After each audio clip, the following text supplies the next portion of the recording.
Hey guys, what's going on? My name is XCaliber and I am here in XCaliber's garage live in the Foundry server, which has just been updated to experimental alpha 10.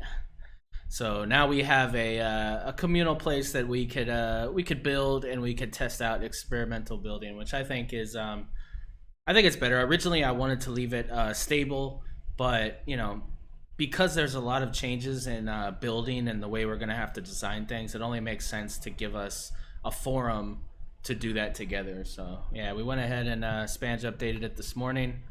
So yeah, anybody that has access to the Foundry, you have access to a multiplayer creative environment that you guys can get in together and check stuff out. Oh, the stream title. Damn it. Hold on. So I got called for an outage this morning. I literally got home like 10 minutes ago.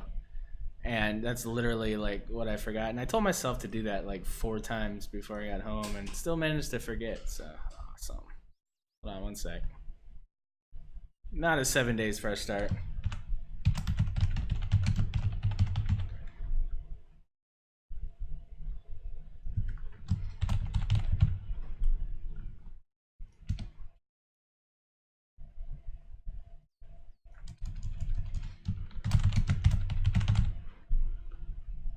Appreciate you mentioning that right off the bat, Harry.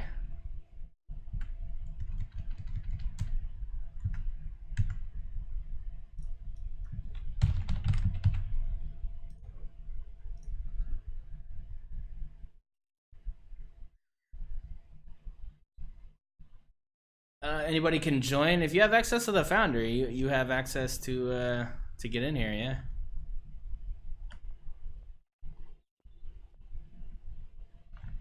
All right, so that should be updated on Twitch. Sorry about that. That sucks because that means that the automated stuff's all gonna say 7 days. So that sucks. Oh. So yeah, today we are going to be doing an official deep dive into experimental 10.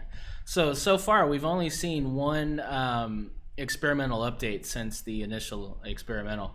So we've only seen one so far, and from what I saw, it wasn't anything too drastic. They didn't really add anything. I didn't see too many changes going on. So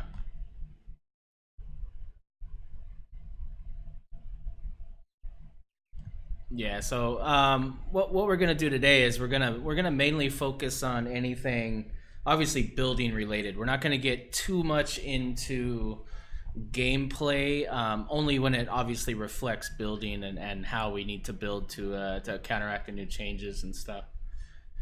You guys could hear me okay in stream, right? Everybody could hear me all right?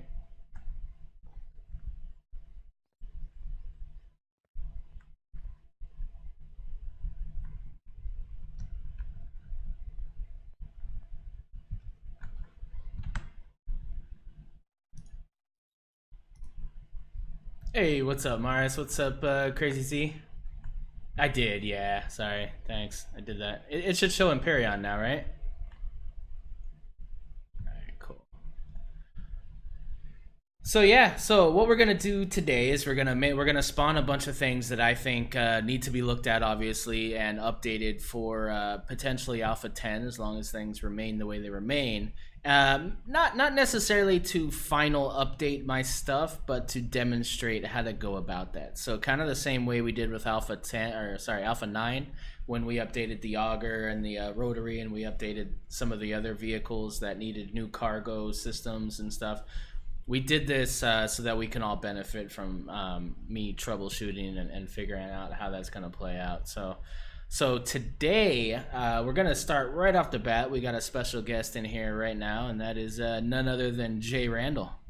What's going on, buddy? Hey, how's it going? Yeah, not too bad, man. So I can hear you good now. Oh, okay, cool. So where are you at? You're a little ways off here. Let me look. I'll come to you. Oh, okay. Cool. So I got JRandall in here, who's been doing a lot of good YouTube tutorial content and stuff. He's been, obviously he's been building like a madman. So I definitely want to see what if he's done anything with some of these new shapes, as well as what he's gonna do for some of his bigger builds and stuff, his CVs, his he's put out so much recent content that to me it'd be a disservice not to go back and maybe add some of these elements to it. So we just want to see how easy that is first, because things I'm scared of would be like the shields. Where do you put that 3x3x3? That's ridiculous to me. So I want to see if he's come up with anything that I didn't maybe Oh God, seriously, JRandall? Hey, it's got a good stock of clone gens too. Oh God, really? Look at this thing. Freaking comm center over here. Right off the bat, we're doing it. All right, I'm for it. Let's do it. Well, that's a lot of radar stations you got there. You can never have enough. Apparently you can. We're gonna call that enough. I don't know. Oh wow. So I'm noticing. So this is the original, yeah. It is the original. This is the original, man. This is my first love right here. That's my first CV. Oh. Yeah. I saw this thing, and man, this thing was just the right size, right hanger size, and not a lot of fuss, man. You just walk to the bridge and you go through production. Yeah. Nice. That's it. Then you got the garden up there. Shut it off there. Nice. That is the original carapace with a whole bunch of extra bling on it for no reason, but to trigger me. Now, actually, what I've been working on is the Persis carrier. That was the one I've been doing a A10 update for. Nice. Hey, Mystical, thanks for that sub, man. Resub 2 months in a row, very nice. Yeah, dude, I mean, if you've been doing videos on it and you've already got the content out, like if you don't want to spoil it, then go ahead and spawn the Persis if you want, or we can look at the carapace, whatever you want to do, man. There's not much to look at the carapace. Now, the reason why I built the C3 version even in Alpha 9 is because the thrusters on the original one are all the little dinky ones, and that's bad for CPU. So I wanted to so I ended up rebuilding a new ship to replace it, and that was the C3. But the C3 does not have combat armor. It only has hardened steel. So the C2 is a little tougher. Yeah, I mean, yeah. But see, that's the thing. It's situational, right? Like I see a CV, and the more I think about it, it's like, you're not always taking your CV into combat. A lot of time it's for defense only, and as long as you got a layer, it's I don't find that I get too much. Of course I haven't gone up definitely. And the carapace was also supposed to be a starter CV, so I was originally I kept it at player unlock level 10. Mm-hmm. And like it was a class 2, and that's actually what the C2 meant, was class 2 on that particular build. So this is the how far I've got on the new Persis now, and this one's been pretty majorly restructured, but it looks very similar to the original, and that was the game plan on this one. But I made a lot of changes all over the place. Complete new thruster housings in the back. I went and actually redid the entire sides of the ship all the way along, and changed like some of the body lines, and just got some new front feet, and a lot of this little Alpha 10 new blocks all over the place, little detail things all over like especially around the control tower going down the center. Yeah, I see that. The new feet look nice. Yeah, I didn't exactly know how to make them, but I was screwing around. I actually did a video on the first part of this feat. I went through and I added some like little shocks or something to it after the fact. And it's I almost got the body retweaked. Now I got to hit the interior on this, and that's going to take a while. There's a lot of stuff to go through, but it's going to be very, very similar to the original. In fact, I'm not really changing it, and I want it to look the same and work the same.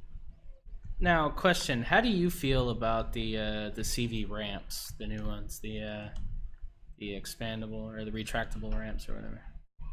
You know, I on a very recent build that I just released today is the first time I ever used one, and just a little dinky one to get in and out of a vehicle. But I've noticed that there's some really big ones, and I got to see how they work. I mean, I guess I don't have a good opinion on that yet because I they seem kind of funky before, like they're very specialized for certain things, and I haven't found a way to really get those in my builds yet.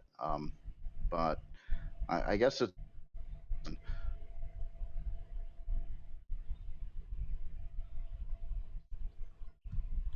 Are you guys getting lag in the stream? Guys, let me know if you're getting frame rate drops here. So I'm showing some here.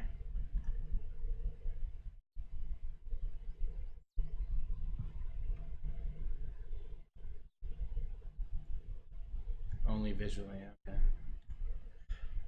Yeah, my thing about the ramps, I mean, of course, with Alpha 10 Experimental, we now have HV retractable ramps. So we have like a really big version of the ramp that you could potentially put underneath, and then like HVs can literally go into the vessel via these ramps, which is, I think it's awesome. I think it you no longer have to have this big hole in the back of your CV and stuff that's susceptible to fire and stuff. But the only problem is it's 200 hit points for the entire thing, and it takes up like 13 by 7 blocks. So it's this big hole in the bottom of your CV that's only 200 hit points. oh, that's bad. So I'm crushed. Like, I'm really hoping they fix that. I really want to see that. I want a couple of zeros added to that, because like the retractable turrets, which 3450 hit points for a retractable turret versus 500 hit points per steel block.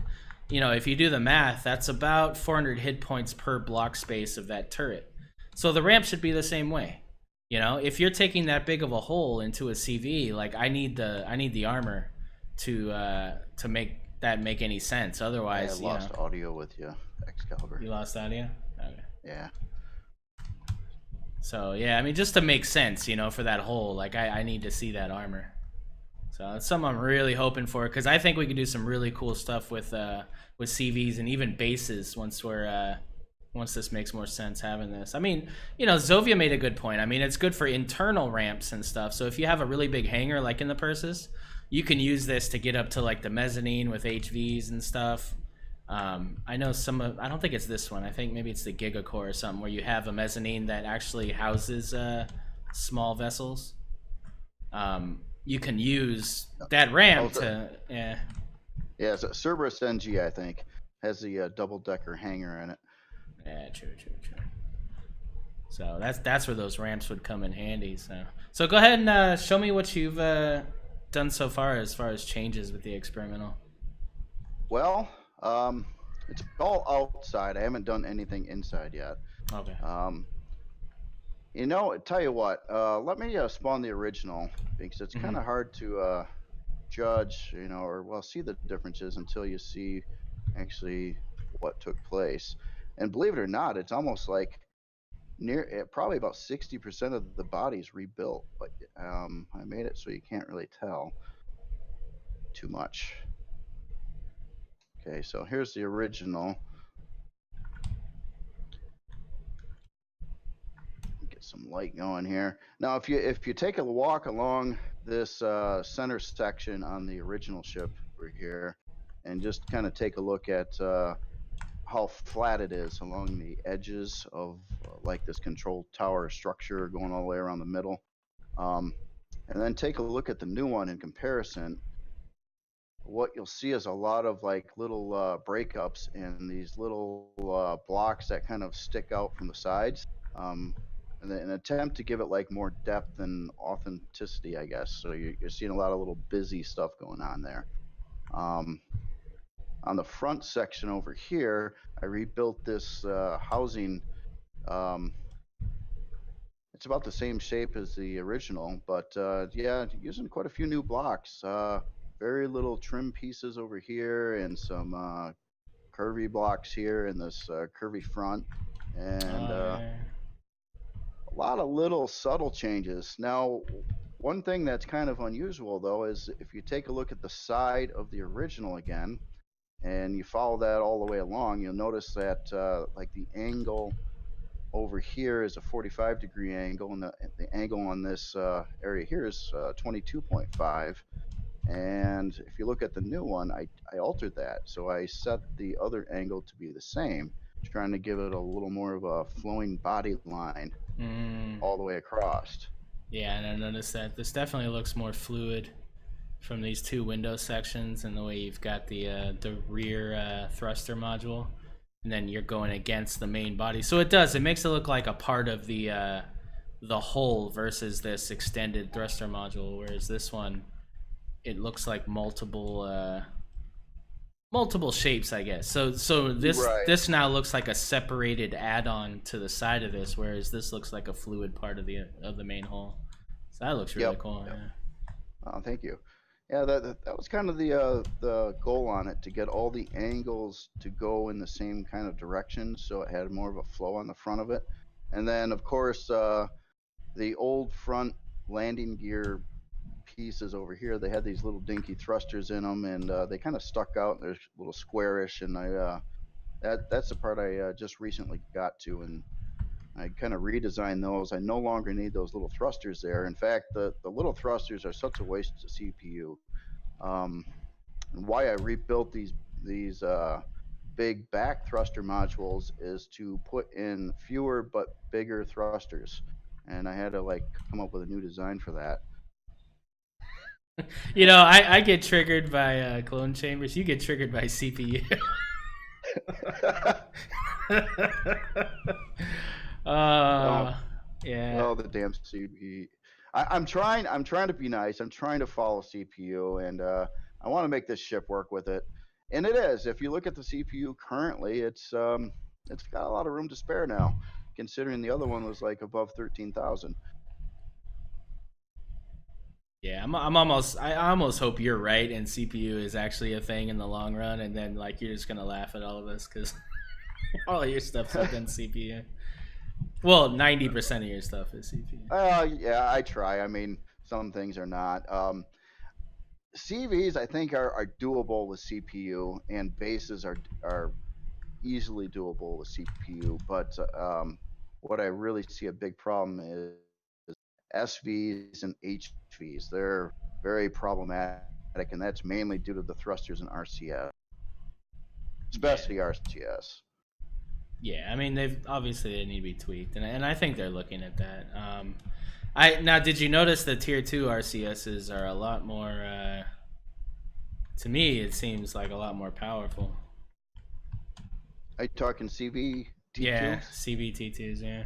Oh yeah, I don't know how to read this. Now, if you look at the original Persis and its specs on flying, it has 32 RCS, and it's absolutely the numbers are coming out insane right now. Well, that's wrong. Yeah, like, they said to ignore that. That's still being dealt with, so those aren't accurate at all. So. Okay. I was gonna say it didn't feel like it flew like that. On the new one, I gutted 30 of the 32 RCSs currently, and I thought it was still gonna be too fast, and I was wrong. It's actually very sluggish at turning right now, so it's gonna need some RCS back in there. And a little bit more power too. That's another thing. The original had 8 of those T1 generators in it, and I replaced all 8 of them with a single T2. And I just realized field testing with this that quite enough. I hit 100% usage, exactly 100%. It doesn't go over, but I probably gonna have to add another generator or something in here too. Now, is that with shields or? No, that is without shields.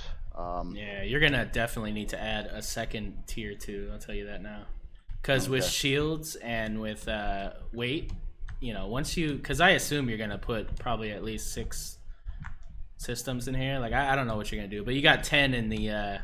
I'm sorry, I lost audio again. Oh, sorry. Yeah. No, I was gonna say like you're gonna put like a bunch of cargo in this. I assume, right? You're gonna put a good amount of systems in here. Yeah, as much as I can, up to 7,500 CPU. So that's the trick. The lower I can on everything else, the more storage I can put in. All right. We gotta call Hummler, so we gotta say, hey, put out a statement and tell JRandall that CPU doesn't mean anything. Yeah, no, that's fine. I mean, listen, it's a cool challenge. I mean, if anything, it's probably fun to have a parameter that you have to build within, because you're definitely building some amazing stuff that are still within CPU. So. Oh yeah. Well, does anybody have any better info? I mean, is the CPU going to be like a thing moving forward? Like, does anybody know for sure, or what the devs are thinking? Well, what they said that it was basically just an arbitrary number. Doesn't really mean anything. They just had to put something there so that it makes sense from a coding sense, so that there's a parameter there that they can later deal with. So they had to implement that into the game so that when it does become a thing, that's already there. So the number itself is arbitrary. It doesn't really mean anything. So that's why they even took it off of the main stat page and they put it way in the bottom of the list by power or whatever, because people were freaking out when they saw it. So yeah, I wouldn't put any stock into it, is what I'm saying. I really wouldn't put any stock into it. And I think probably by the time we even see anything like that implemented, a lot of these builds are going to be pretty dated by then anyway. So imagine like the original Carapace or the original what's the one you had that was super freaking it was your first really big CV that was super popular. The Cerberus? Manicore. Well, the Manicore, yeah, those. So I mean, you think about those, and it's like, are you going to go back and change those, or would you just make something new? You'd probably make something new, right? Probably. So yeah, so I wouldn't put too much stock in the CPU thing. I think by the time it's going to be a thing, you're not going to be worried about these builds. It'll be months and months from now. That's just me. I mean, and that's speculation, but I'm just saying, like, don't let it hold you back from making something super functional and amazing, right? If you could only put 2 cargo systems in here for a carrier, that doesn't make a lot of sense, right? So that's all I'm saying.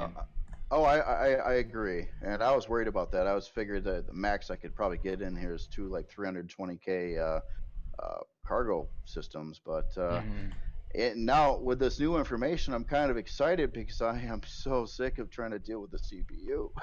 Yeah, don't worry about it, dude. Honestly, like, don't stress it. And everybody in the stream, this blue guy that looks like Beast, this is Doom Noodle. So this is JRandall. Everybody's like, why does JRandall look like the Beast? Oh, that's not JRandall. What's up, dude? So yeah, don't honestly, dude. Don't put stock in it, man. It's not a thing. And there definitely will be ways I see that you'll probably be able to add CPU to a vessel, even. Like that would be cool. Yeah, so something like that. Like just I foresee something. Like I don't think it's going to be so stringent, because that's really going to limit. It's going to limit too much, frankly. I mean, if you're able to achieve this within CPU, but you're not able to get all the function this thing deserves, then what am I going to do? What is somebody in the chat here going to do? So I don't see that happening. Okay, well, yeah, that is good info. So I'll make sure this thing has beefy storage, and I'll probably have to get a little more lift thrust on it then too, to hold that weight. And I'll try to make it right. Yeah, right on. Because this is by far one of my favorite of your CVs, definitely. Being ex-Navy and stuff, well, this is really cool. Thank you.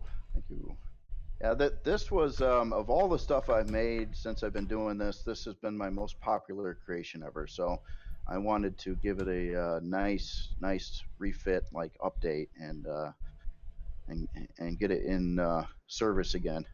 Yeah. Somebody in chat here, Solstice Decor. Every time JRandall writes CPU compatible, it freaks me out.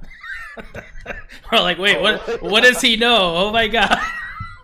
CPU, that's a thing? Oh my god. Yeah. So I didn't realize that. I thought I was making people happy by making things CPU compliant.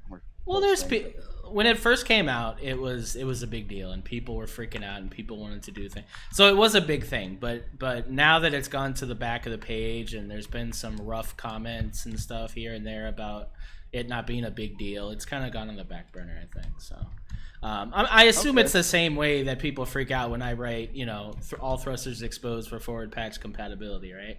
I'm doing that because they actually announced that a long time ago that they were looking into doing that. And ever since then, it's like I don't want to build my builds and have to go back and completely redo them because of some thruster change. So Right. Yeah. I'm pretty much the same way there. I've only got one build with hidden thrusters, and that is the Chimera. Did I say that right? No, I didn't. It's your build, Chimera. dude. Chimera. Chimera. Chimera. Thanks, Doom Noodle. And that one has some buried thrusters in it. If you notice on that particular ship, it's got no visible reverse thrust. They're all hidden, and I've never done that since then. That was the only ship, and everything else. Yeah. All right, so let's you said you haven't really done too much on the inside. I see that all the constructors have been taken out here. Is this and then obviously the old cargo boxes have been taken out. So do you plan to convert the entire deck to cargo?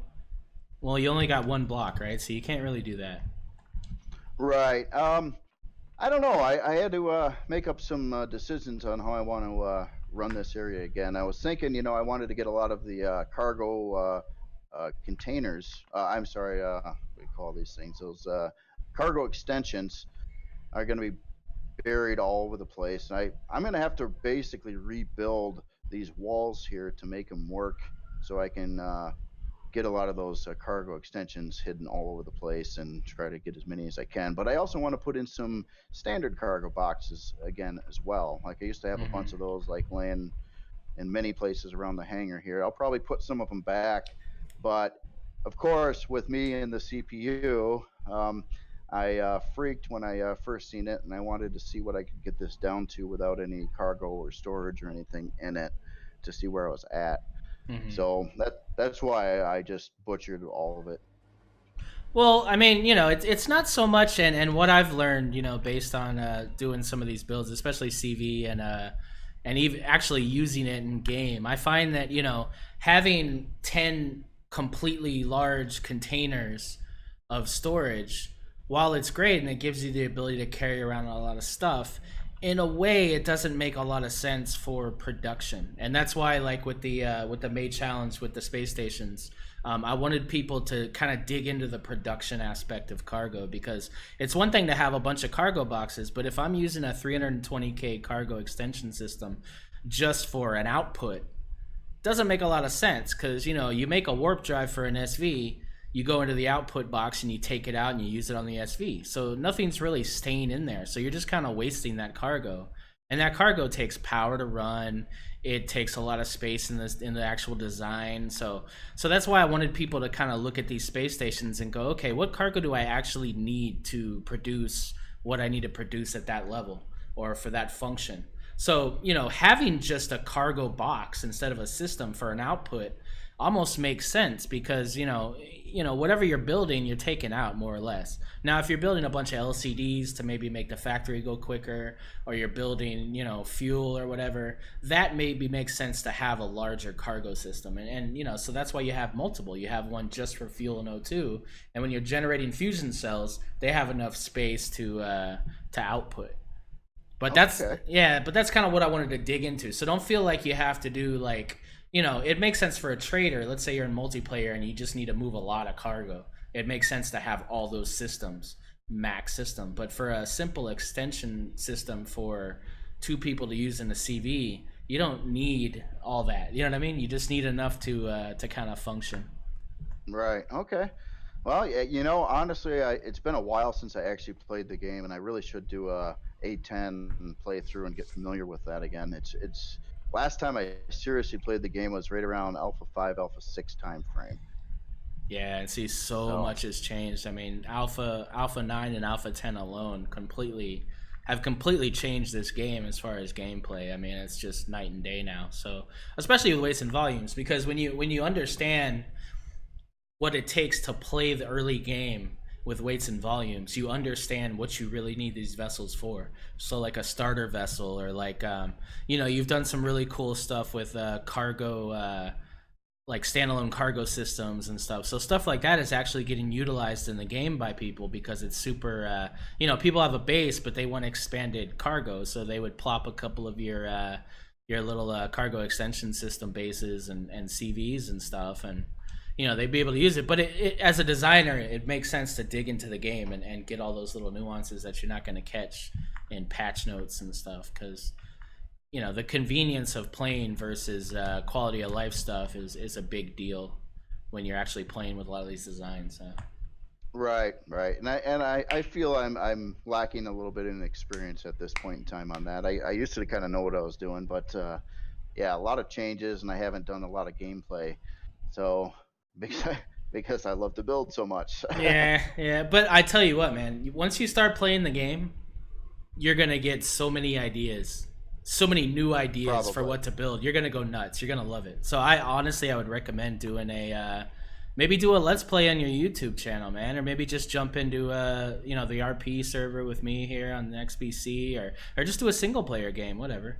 But just get the experience, get that, or even if you just go to like level 10 or 15, that's gonna be so valuable for you as a builder.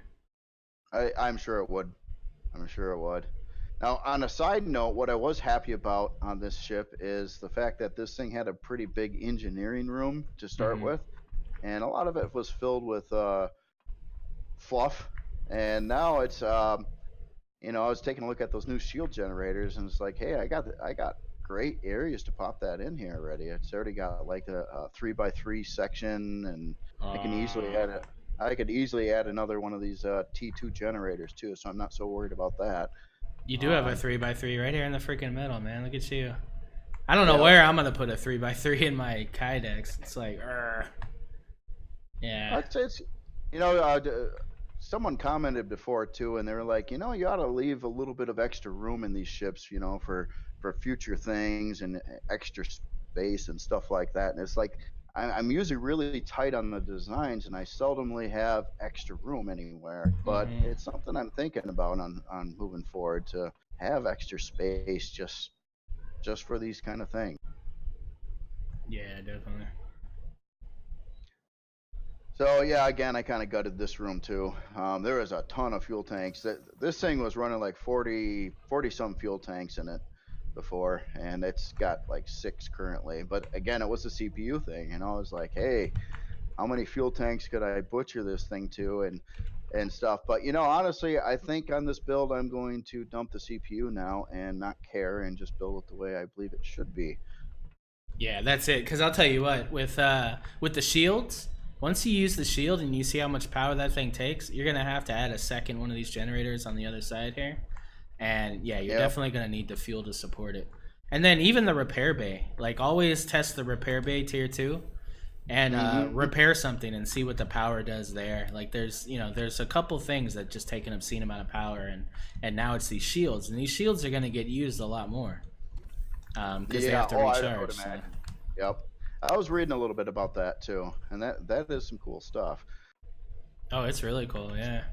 Let's you wanna throw one in there, man. Let's look at it. That's what we're here for. I mean, you're not saving this specific one, right? Just no. Yeah, just move the core or whatever. What? Yeah. Oh, you'll just put it there. Oh, I thought you were gonna be fancy with it and like put it in the middle and make it look all nice and shit. Oh, well, hold on. It's for some reason I can't seem to place it. How weird is that? Oh, there it is. Okay. Well, okay. This is all temporary. Obviously, when I actually get around to redoing this engineering, form fit everything and try to make it look pretty and everything. How does that color though? Paint it the same color as this orange. I just want to see what paints orange.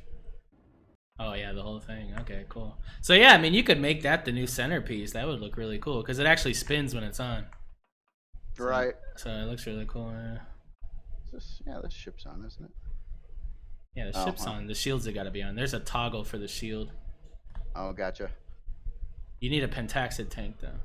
Oh, you have one, right? Yeah. Yeah, I had a warp tank already. I didn't gut that out of here yet.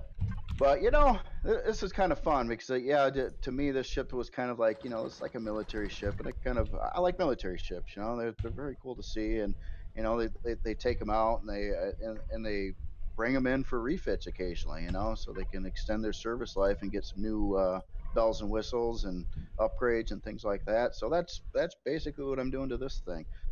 Yeah, so look, if you look in the stream there, I'm in the P menu. The shield's being charged right now, so it's flashing 10% right now. Now that it's got pentaxid in it, you could look at the power. The power is only less than an hour now.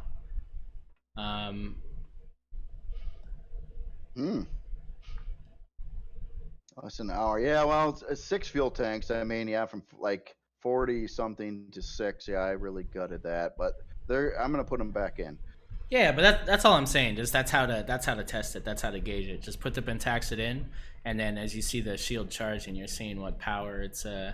Now it is only showing 8% power usage, so the generator seems to be enough. Of course, you're not moving or anything, so that's the thing. Right. So you'd want to be moving. You'd want to be in atmosphere, thrusters moving and stuff, and then you get a real idea with can I charge the shield in combat while I'm making a getaway and still be within power. Because what I'm fearful of, like, forget about shields, forget about CPU, forget about all that stuff. I'm worried about this power thing. Is there going to be a day when I go over 100% power, is this thing going to fall out of the sky? That's what I'm worried about. So, yeah, that's what I fear most, is making sure that I have enough power to use 3 different thruster directions while the shields are charging, so I can make a getaway. I'll have to test that one a bit before I release this. I'm hoping one more of these big ones will do the trick, though. These do generate a lot of power. I mean, one of these I think does about what 8 to 10 T1s would do. Totally, yeah.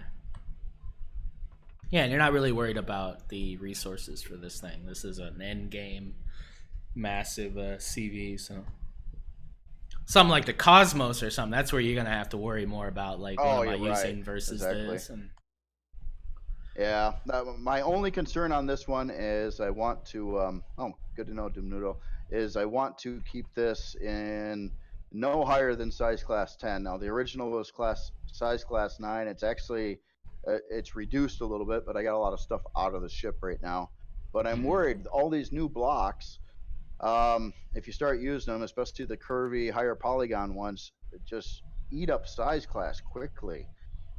I was amazed by that, actually. Let me show you something here. If you take a look at the exact size class, so I can't see it myself right now, but if you look at the exact size class of the ship right now, whatever that might be. in the chat here. So size class 9, 8.54.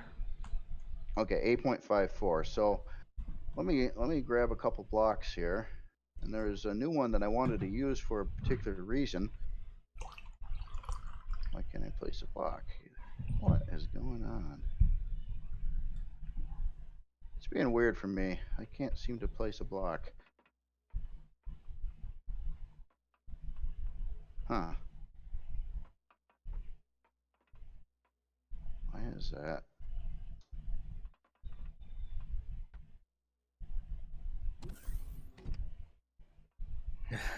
Carafe spotted. Coffee. I can't place a block. Can't place a block. Yeah. It shows in red. I try to. Oh, the shields are on. Yeah, you gotta turn the shields off in order to place blocks. That's a thing. Yeah, go ahead. Really? Okay. That was a good demonstration of that. There you guys go. Make sure your shields are off. It's gonna drive people nuts. So you see this block? It's half round. Figure it's kind of a cool block to use for a lot of different things. All right. So here we'll add 6. You remember what the size class was just a second ago? 8.54. Yeah. So. What is it now? 8.59. Yeah. See, 6 of these blocks shot it up that much, and this is even the highest polygon ones. Yeah. So, yeah. You gotta, I don't know. I guess whenever I make a CV bigger than size class 3, those will be problems I'll have to worry about. I've never had to worry about that before, but I'm sure you do all the time, right? Yeah. Yeah, I mean, On several builds, the Cerberus NG, the Gigacore, yeah. all these builds, I'm always like to the wall on size class with, and it causes me to do things I wouldn't want to do, simply so I can reduce the size class. Now, tell me in the chat, because honestly, I don't really run into this too much, but in a single player game, does size class really matter? I mean, can't you just make it anyway, or does the game not allow you to unless you have like a certain setting or something? Or is it just like this thing's too big a size class, but it's single player, so it's fine? I don't know how that works, honestly. I've never really been in a situation where I've had to spawn anything out of size class default or whatever. Because, according to the survey, it's 80% of the people only play single player, right? So you're kind of building for single player gameplay regardless, right? Now, of course, multiplayer servers have their own parameters, their own rules based on size class. Shattered Realm was size class 8. A lot of other servers do that. It does not matter. Okay, so Sobi's telling me it doesn't matter. So yeah, it's not. Honestly, there's another thing that you don't really have to worry too much about. I guess from a like developer standpoint, they want it to be within certain default parameters. I guess. A lot of your vessels have been made into prefab, so I would assume those would have to be default and stuff. So it is a good parameter to do it for, but again, it's not life or death. So if you're making something and you're getting rid of a crucial function just to keep it in that size class, I wouldn't really worry about it. Yeah, well, that's I guess my understanding was, and I've seen this in a lot of comments on existing ships, is size class 5 can be used by everything. I mean, there are no restrictions. There's no server restrictions. There's no any restrictions on that. Then some servers go up to size class 7 and then 8, and then some a lot go to size class 10. But as soon as you get past 10, it severely limits what you can use it on. So that's why I've been really strict on these. Like I don't want this to go past size class 10. Well, like I could go into the config of this server and say, allow size class 25, size class 30. I mean, that's based on the server owner, right? So they can that's strictly up to them. That's not the game. That's them just changing the config file to accept a certain size class. So for multiplayer, I wouldn't even worry about it because if they, there's a lot of people that send me comments and say, oh, I can't use this in my in the server I'm playing in, and it's like, I'm sorry. I mean, take it into creative and maybe gut it or some stuff, but you can't worry about that because that's just on a whim of the server owner, right? But as far as a single player, as long as it can play and it doesn't matter, I mean, yeah, it's I would say more accurately, it's probably 60 to 70% of the people that play this game only play single player, and that's the vast majority. So they're gonna be able to use this vessel regardless if it's 8, 10, or 12. But I'm a minimalist, right? So all that's too big for me. But your vessels, while they are big, I mean, from what I consider big, they are very functional. There's no space that's just wasted to me. I mean, it all looks really good. It's all very functional. Having a big hangar like this, especially now with having to have more specialized builds with the weight and volume and stuff, it just makes sense to have something this big, to be honest. A big fighter HV in the center. I'd have some miners and some salvage vessels. I'd probably have a couple small scouts, have a nice SV or whatever, so all this space makes sense to me. Oh yeah. Well, when I did play it, I like to have a lot of hangar space. I started to get more and more ships, and I wanted to like bring them with me. And my play style was my CV is my home. I would start with like some kind of little scrawny base or something like that, and then once I got a CV, I'm mobile. This is my home. This is where I live, and I move it with me. So yeah, having a lot of space is something I definitely like. Yeah, whereas like I like the really really small stuff. So, but and again, I mean that's just based on what people use their CVs for. I mean, and also this is an end game carrier. You've made a lot smaller builds that are still have a really good size hangar, but they're a lot smaller, like the Carapace C3. Yep. That's well, I mean, when I play the game next, I'm going to try out one of these ships. I'm not sure which one I'm actually going to use, but it'll probably be determined on price. Right. So let me see here, because see, this is always the problem, is I don't have anything in my blueprints because I have to get rid of them all to get the challenge stuff in. Oh. I don't know what I've got in my current list. I have to blow them out now and then because I do sub a lot of stuff on the workshop. Yeah. And then you got that hard limit of 200, and it sucks. Sub your spawn your latest SV if you could in the hangar here, so we got the lights. Latest SV, the MX-14. Is that the one you were talking about? Yeah, and I'm gonna mess with your lighting just for the sake of the stream here because we're using this. Oh, the ship's got a mind of its own. So, here, let me at least park it. I guess I'm not gonna mess with your lighting. What the hell? Oh, spotlights. Okay, so the MX-14, right? Now, the one thing I commented about the shield systems in the CVs and bases is you have one that's half the power. Oh, was I not keyed up? Shoot. You have the thing I was talking about with the shield generators for the CVs is that they're both the same size, right? So you've got right, which makes no sense to me, but I guess it makes sense in the regard that it's because one of them is upgradable to the other one, right? So it's got to be the same size. Yep. But I did. You know, I'd love to have one that was a 2x2x2 that was half the size. And then, because I don't get the point of upgrading it. I don't think that's necessary. You know, you're designing a vessel to hold something, right? To have a certain ability. To me, upgrading it just seems a little ridiculous. You know, it's like, you know, I design, you know, and then there's a whole niche market of people that only use small stuff. So like the Space, like the Cosmos, like the Rebar, like all these smaller CVs. I'm never going to fit a 3x3 in a Space. It's not going to happen. Right. So the Space will never get a shield. But if you gave me something that was half that size or the size of a constructor, I could do that, you know? So yeah, it's a little frustrating.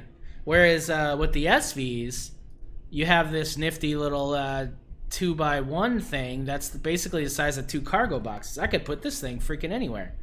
Look, so that's the shield generator right there. That thing's freaking small as hell. I could literally put this shit anywhere. The only thing you got to worry about for this SV is power. So like you look in here, I mean, you can easily take out 2 regular cargo boxes, or you can just design that into the ceiling in a meaningful way. Like you've got, I mean, however you would want to design it, it could fit in here easily. Right. So that's not going to be hard for you to re-outfit these with shields. But the problem is going to be the power. So I'd like to demonstrate that if we could, if you could put if you could put the shield, and I assume it's already got a pentaxid tank, right? That's it right there, yeah. Yep. Yeah, this does not have a shield yet.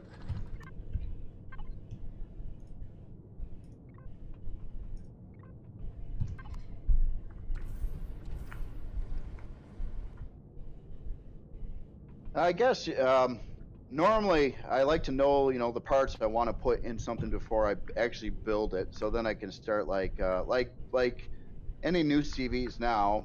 I know I'm going to want a 3x3 area for a shield generator, and I know I'm going to need more power. So it's nice to know that beforehand, so then you can like plan on it as you're doing the build. But it is it can be rough retrofitting older builds to use the new stuff.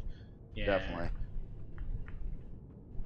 Yeah, agreed. But I mean, you know, you would probably agree that people use certain builds of yours and stuff, and you know, they grow attached to it. You know, it's got a certain quality, and you know, this thing just came out, so you know, of course, people want to see this with the shield and stuff like that, or else you know, people are going to do it themselves and put it on the workshop, which is fine. But I just want to see how easy it is to achieve that. So with other people and their builds, you know, they can see that you know, this is really all that you really have to take into account. Is that you have to add this little 2x2, and you have to have enough power to support it. while you're in flight. So, were you able to put one on? Who, me? Yeah. Oh, I didn't even try. I'm sorry. I know I could, but I'd have to dig into the walls and stuff on it to fit it. But yeah, looking at the size of the shield generator for an SV, yeah, that'd be easy to do on this one. Yeah, so I mean, well, I'll just put one here just for the sake, because I want to actually test it. Okay. I'm So sorry. if you could jump into the cockpit, and then All right. I'll jump into the other cockpit, so you're the pilot. Okay. Hold Are on. you in? Are you in already? I'm in now. Okay.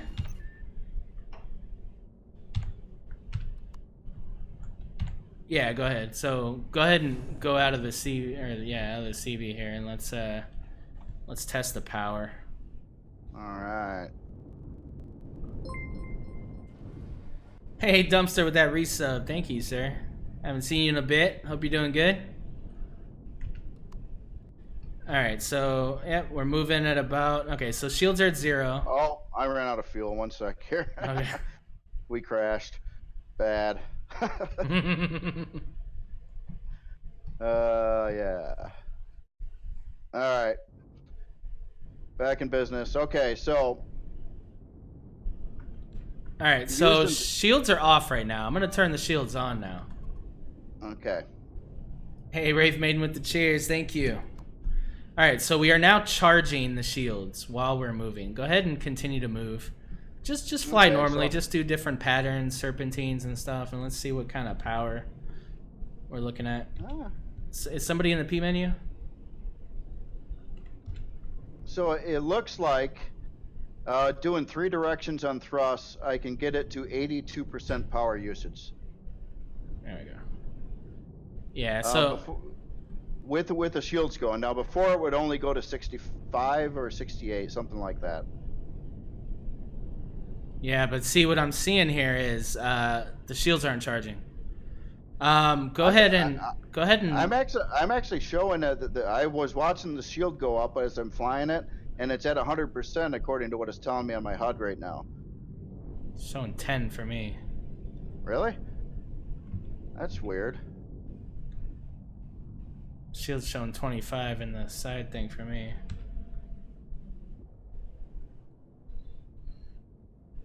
I wonder if that's that particular menu you're looking at is like out of date, or maybe it doesn't update it as frequently. Could be. Because yeah, I watched it go up from like 10%, 20, 30, all the way to 100. It did it pretty quickly. It only took like maybe 10 seconds, 10, 20 seconds maybe. Is somebody in the P menu?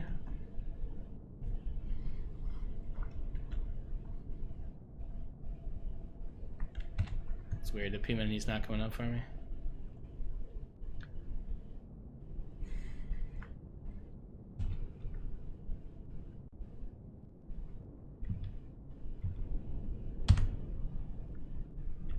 Doom, are you in the P menu?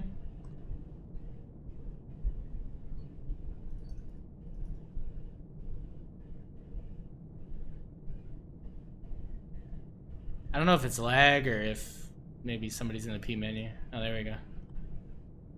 Alright, so... Yeah, so I'm now showing shields, but, 30 minutes of flight time, which is good for maneuvering and stuff. 30 minutes is totally fine. Yeah, so it looks like this is okay. It looks like it just needs a refit of the, the shield put into it or whatever, which I think is okay. I don't think it emits radiation. I could be wrong. Be worth testing, but... Here, you want me to land here again so you can move around? Yeah, that's fine. Because really, I mean, for me, I don't think I would have the shields on all the time. I would put shields up if I was to be in danger or something, so that way I'm not... I don't know if it uses power passively. I guess that's worth checking out too. Let's actually do that right now. Yeah, so it does. It uses about 20% passive. Well, we'll double check when you're landed here too. Okay. Yeah, it's landed. Oh, it's landed? Am I lagging that bad? It's still showing that you're flying around. Oh, really? Oh my god. Yeah. I guess that's what's going on. I was just lagging here in the server. Yeah. Okay, yeah, no, it's been landed a good 30 seconds at least. Oh, a minute or so. Yeah, see, that's what happens when you're streaming and you have crappy internet. All right. Yeah, you're just doing like weird. Yeah, I can't even Yeah, get on the seat. I've been noticing some glitches with thrusters lately too. Yeah, it's parked, and I'm looking at like all the thrusters like appearing that they're like doing their job yet. Even the down or the lift thrusts. Yeah, I see your chat, dude. Late, but I see it. Like you're still flying around the Persis right now. This is so weird. What? Yeah, I don't know what's going on. This is nuts. Yeah. Did you go to a different dimension or something? Yeah. looks like it.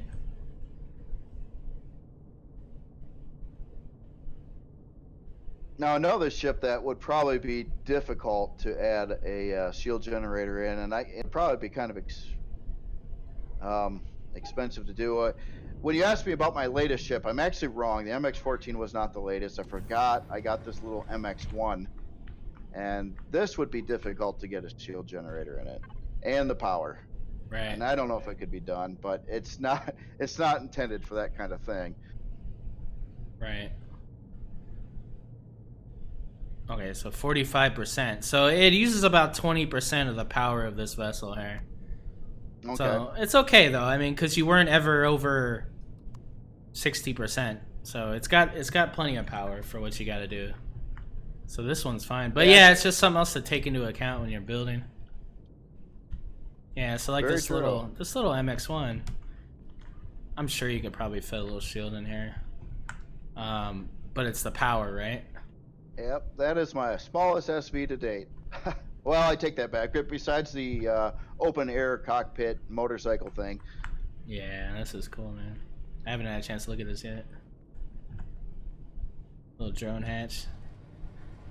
Little moon shuttle. Yeah, 4,000 cargo too. That's good. Yeah, man. Little moon miner, little auto miner collector. Yeah, it's a starter vessel. I think it unlocks at level 10 or player level 10, and 30-minute build time. I think somewhere right around there. Nice. And cheap. Yeah.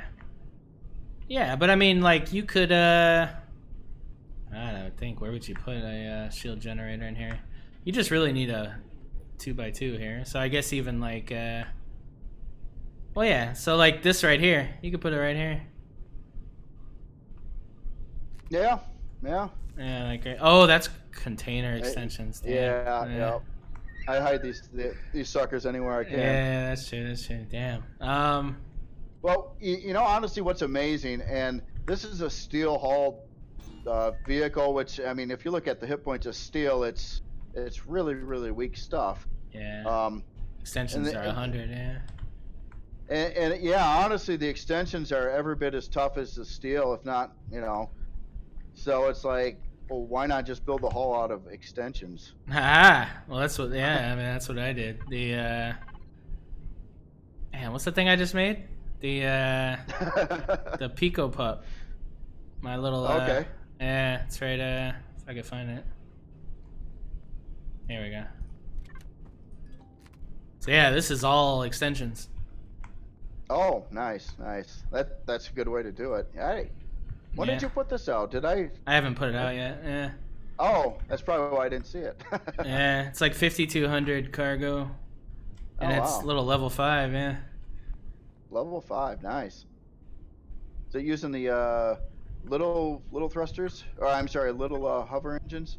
Yeah, little hover engines, medium thrusters. Jet's giving me shit for taking those blocks out.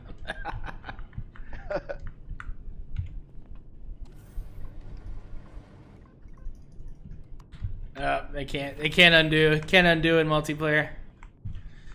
But yeah, so definitely, like even remember the SV cargo, the first challenge I did? You remember Dreamweaver's SV? He had an entire 32,000 system, and it was just that little SV that he had. Yep. I think I still have that thing. What was that thing called? Oh god. We'll go in here. I have no idea. That's a good example, though. Yeah, that's probably a good way to do it. I guess, you know, if you have a steel alder hull and then you containers on the inside of that, yeah, I guess you still would be getting a little more protection, you know, before your potential cargo gets destroyed. But you know, honestly, for efficiency purposes and trying to be small, yeah, that makes a lot of sense using cargo containers for or extensions for your hull on Alright. cheap builds. I don't remember what the hell this thing was called, but damn it, it would have been nice to look at it. Because that's a perfect example of what I'm talking about. Yeah, I don't know. But yeah, so, alright, we've been kind of doing some show and tell here. Let's actually look at, so with SVs, right? With SVs, really it's the shield, it's the power. But other than that, I mean, not too much to worry about for SVs, and even HVs, right? This is Doom's little asymmetrical SV here. This little micro That's SV. very cool. Yeah. I seen that the other day on the when you're testing out those vehicles there, or no, when we were doing that little challenge build. So what I want to look at is HVs a little bit here. So like the Falkneven, yeah, this one. Fairly recent build that I did. But the problem with this is that, well, for one is the cockpit. The cockpit's the big freaking problem with this thing. Is it has the internal cockpit. You can't do that anymore. So it's unusable. So I would have to dig this out and just completely redo it.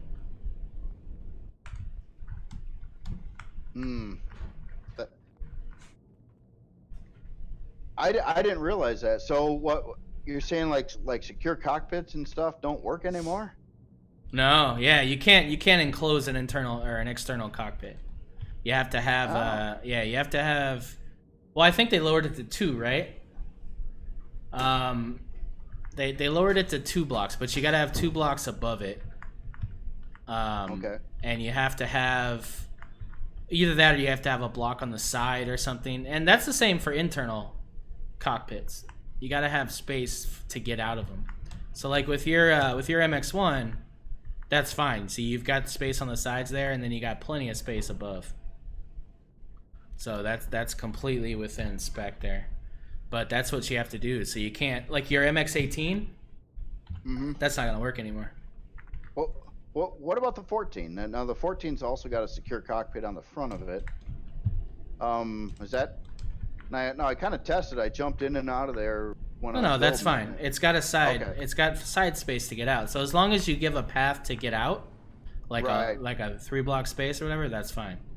Okay. Yeah, on the MX-18 and everything else, cockpits on a couple of the tanks, I did have to modify all of them and remove some blocks around that area to get them to work again. But I did do that, and I did put them back on the workshop, so they have been updated already for that. Yeah, so like if you look at the Matic here, I have a external cockpit here, but if you see, I've got a block ring around it, not inside but outside. Okay. Yep. To the front, right? Yeah. So, but it's okay because it's actually that second block you have to keep open. Make sure you're not in God mode. Yeah. So you're okay to get in and out, but that's what you have to worry about. You got to worry about that second block. That second block has to be open. The one basically right here. This has to be open in order for an external cockpit to work. Oh, okay. Good to know. Yeah. But yeah, so with this, I would have to,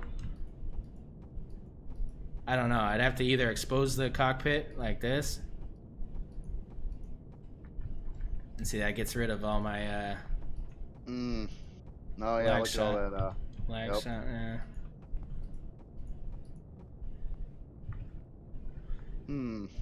But, you know, honestly, I'm just going to build a new tank.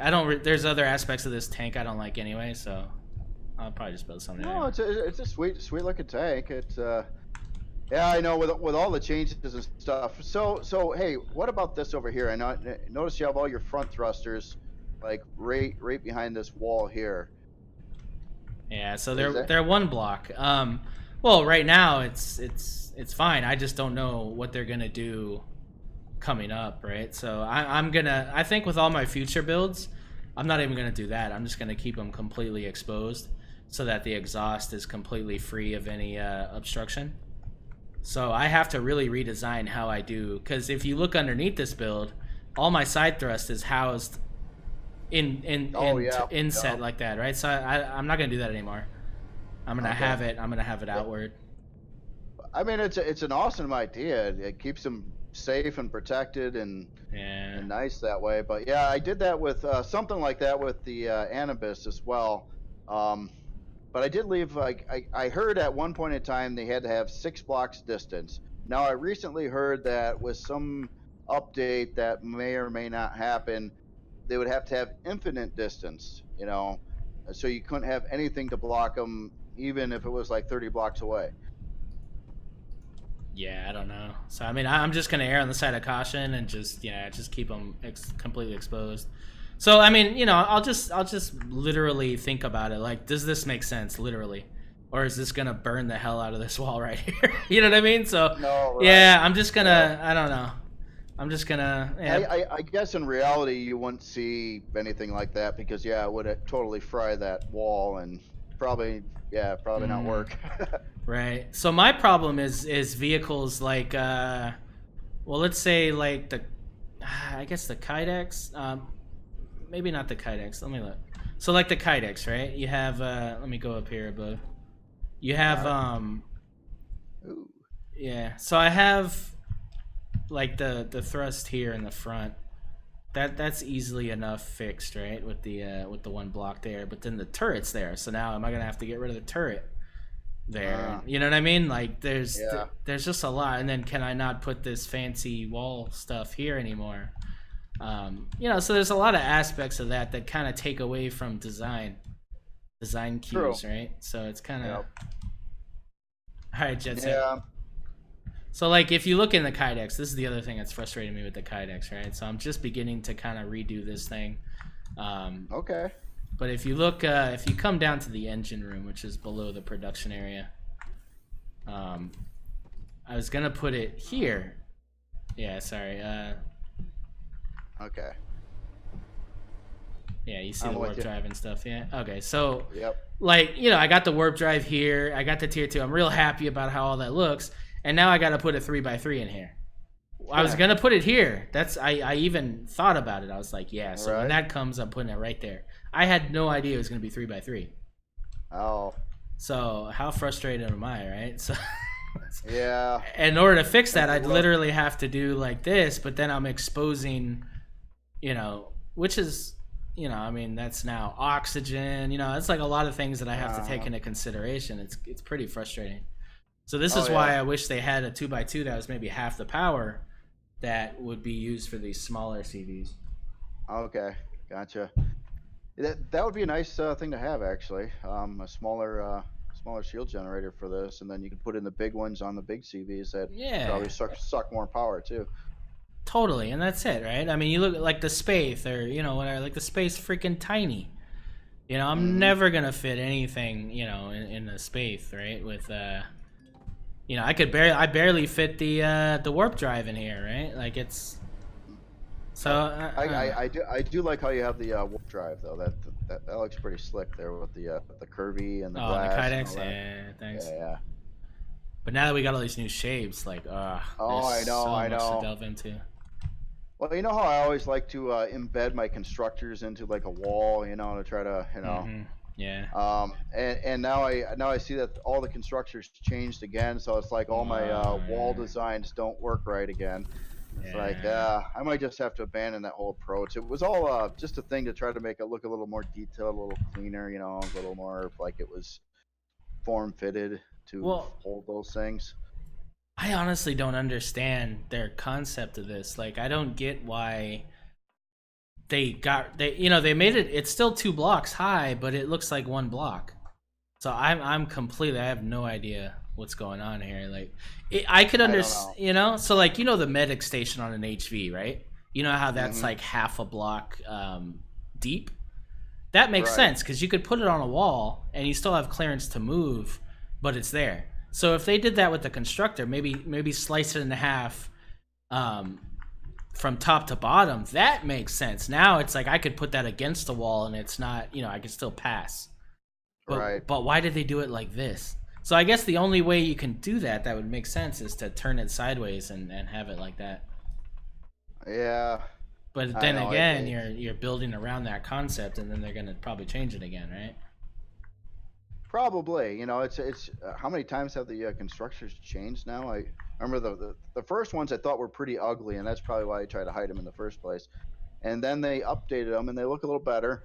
But I still don't, still like the integration. Like stuff embedded into the walls and kind of a smooth look. It's always been my thing. So unless I'm trying to make something look industrial. Mm-hmm. And now it's just changed again. So So like that, right? Like that now makes a little bit of sense because that really only looks like one block, whereas it's actually taking up 2 blocks. But you could kind of maybe this is the large, this isn't the advanced, but it is still kind of awkward looking. Like it's not, it's got that big divot on the one side, and it's kind of weird. I don't know. And then now that it's got this control area, it kind of forces you to put it on the ground. Yeah. Yeah, pretty much. I don't even know anymore. I like the idea of like the model that was around for a while, and it had like a screen on like that would line up with like one of the 4 blocks, so then you could kind of make it look like a nice little display in the wall or something like that. But yeah, something like this, I don't even know what you could do with it. I mean, and then I really liked the small constructor design before. I don't know why they changed it. Yeah, it looks kind of weird too. I don't know. I guess that's a matter of preference, but I think if anything, they should make them kind of flush with blocks somewhat, right? Like, I would think so. Yeah. If you're gonna use up all this space, at least give us something that looks, makes sense. Like, you look at this, right? You look at the fuel tank and the controller. That looks good. That meets up. It looks flush. It looks like some complex piece of equipment right here. I like that. Mm-hmm. And then you've got weird things like this, and it's like I can't do anything with this above space, so I have to block it with a block now to where you don't see the empty area. And yeah, maybe they ought to try again on this model. The O2 station's growing on me. I like the look of it. I think it looks it's detailed. Cool. New clone chambers and med stations look cool too. It looks like it looks like it closes, right? Like it looks like it's open. And like this little door closes now, so I do like the look of it. Looks really cool. You just don't need 10 of them. You need like 1, But other than that, come on. You need 1.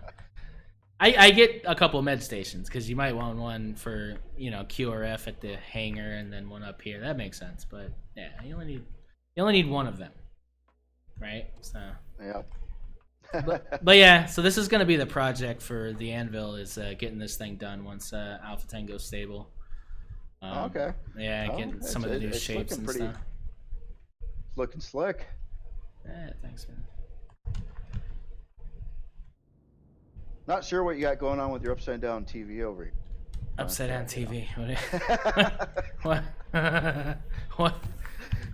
No, you have this like bed and then a little desk with the computer. Oh. Yeah, no, it's a mounted TV. I mean, I don't know. Oh yeah. Yeah. There's no ground there. What do you want? There's no. Oh right. Oh no ground, huh? Yeah. No ground. Yeah. See. I see. Yeah, it was an awkward use of space, definitely, to try to get that in there. But now that the bed's functional, it's like I had to have some kind of a living quarters, right? So. Yeah. Well, that's great. I mean, you could be on your computer at night, and then you could just like fall off the edge, and you're sleeping. There you go. It's perfect. Yeah. Go keyboard face right in the bed. I like it. That makes sense. I'm just kidding around. Did you ever? Yeah, I actually added like a little bed in the Carapace C3 with like a little ladder you climb up to it. Well, fake ladder. I mean, I wish this game had real ladders, but beyond that, oh my God, would it be nice if elevators actually had like worked like real elevators, and like you went in there and you hit a button and you went up to a certain floor. Yeah, Oh, totally. that would be cool. I've been waiting for an improvement for like that for a very very long time. That would be really cool. Yeah, something like that. Like, what was the game I was playing? Subnautica, right? In Subnautica, I was in some alien thing, and I went into it, and then it literally sucked me down into the next floor, and I was like, whoa, that's cool. Like, Oh, so yeah. you didn't even have to move. Like, you just went in, and then it just like sucked you up or down or whatever. Stuff like that That'd would be be a cool. decent idea. Yeah, yeah. So, hey, what's up, dude? So yeah, I mean, I don't know. I just there's definitely a lot of things that I'm looking forward to seeing and everything, but Hmm.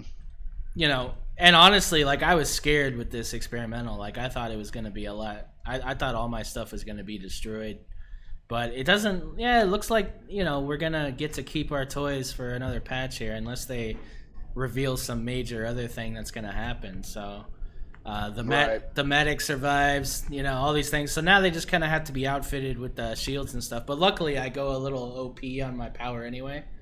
Hmm. So I think all my stuff's pretty safe. But what I'm looking forward to is building new early survival stuff, because there's a lot of changes in the early game. Very very basic changes that just change the way you're gonna play. Um, Mm. so if we look here, and let's delve into that a little bit, because that's kind of what we're supposed to be doing, is looking at what the patch is actually giving us. Where'd you go? I'm in the grass next to the platform here.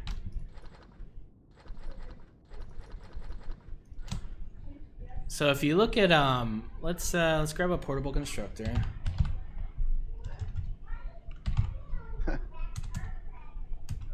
Now that is something that would be nice in this game if they'd give you a little bit better HUD controls on where the players are. Because I'm seeing all these like arrows pointing everywhere, but they're pointing to all the vessels.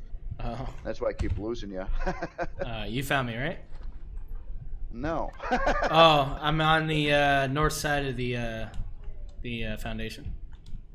In the Okay. grass, yeah. God, what if this was coming at you? That'd be rough. My God. Yeah, right in the grass here, right next to where you got all your little functional stuff here in the foundation. The little ammo locker and all that crap. Yeah, there you are, right there. Oh, Oh, okay. this is Oh, different. yeah, okay. Okay, cool. So if you look at it used to be, and maybe you don't know this because you haven't played in a while, but the portable constructor used to be an unlock level 3. So when I did my last Iron Man competition, this is what actually killed me, because I was not able to make fuel in order to fuel the O2 condenser in order to make oxygen on an arid planet.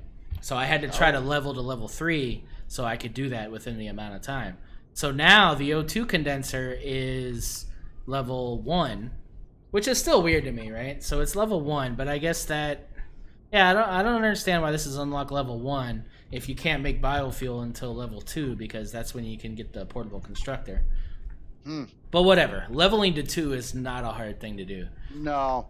And actually, a few times when I fired up rival game so I could like take some screenshots or test things, by the time I landed, because you discover some resources maybe falling, iron deposit or something, I hit level 2 when I hit the ground. Yeah. I mean, So not hard to do, not hard to achieve. So, you're able to drop these things down. You're able to grab some wood and make some biofuels so you can start making O2.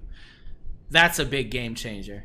And it really changes the way you play the beginning of the game, because you used to spend that time gathering. You probably still need to do that, but you're not too stressed about getting to the biofuel. That'll happen quickly. So my issue with the game, obviously, is this little thing,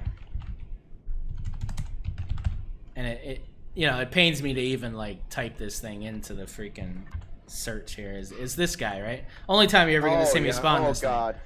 So Yeah.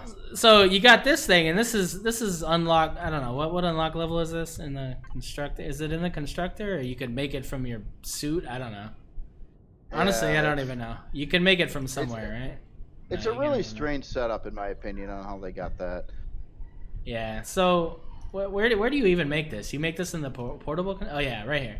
So Yeah, it's unlock level. I don't even know. I guess it's unlock level 1.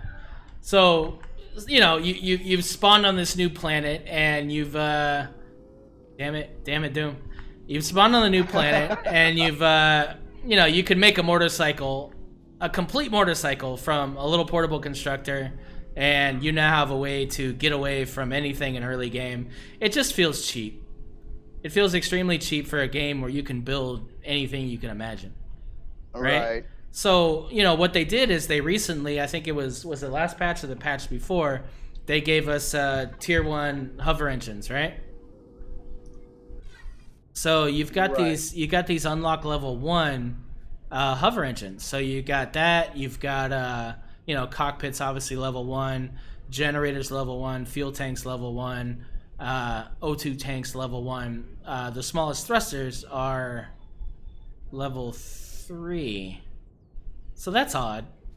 The small thrusters are level 3. So you can't actually make.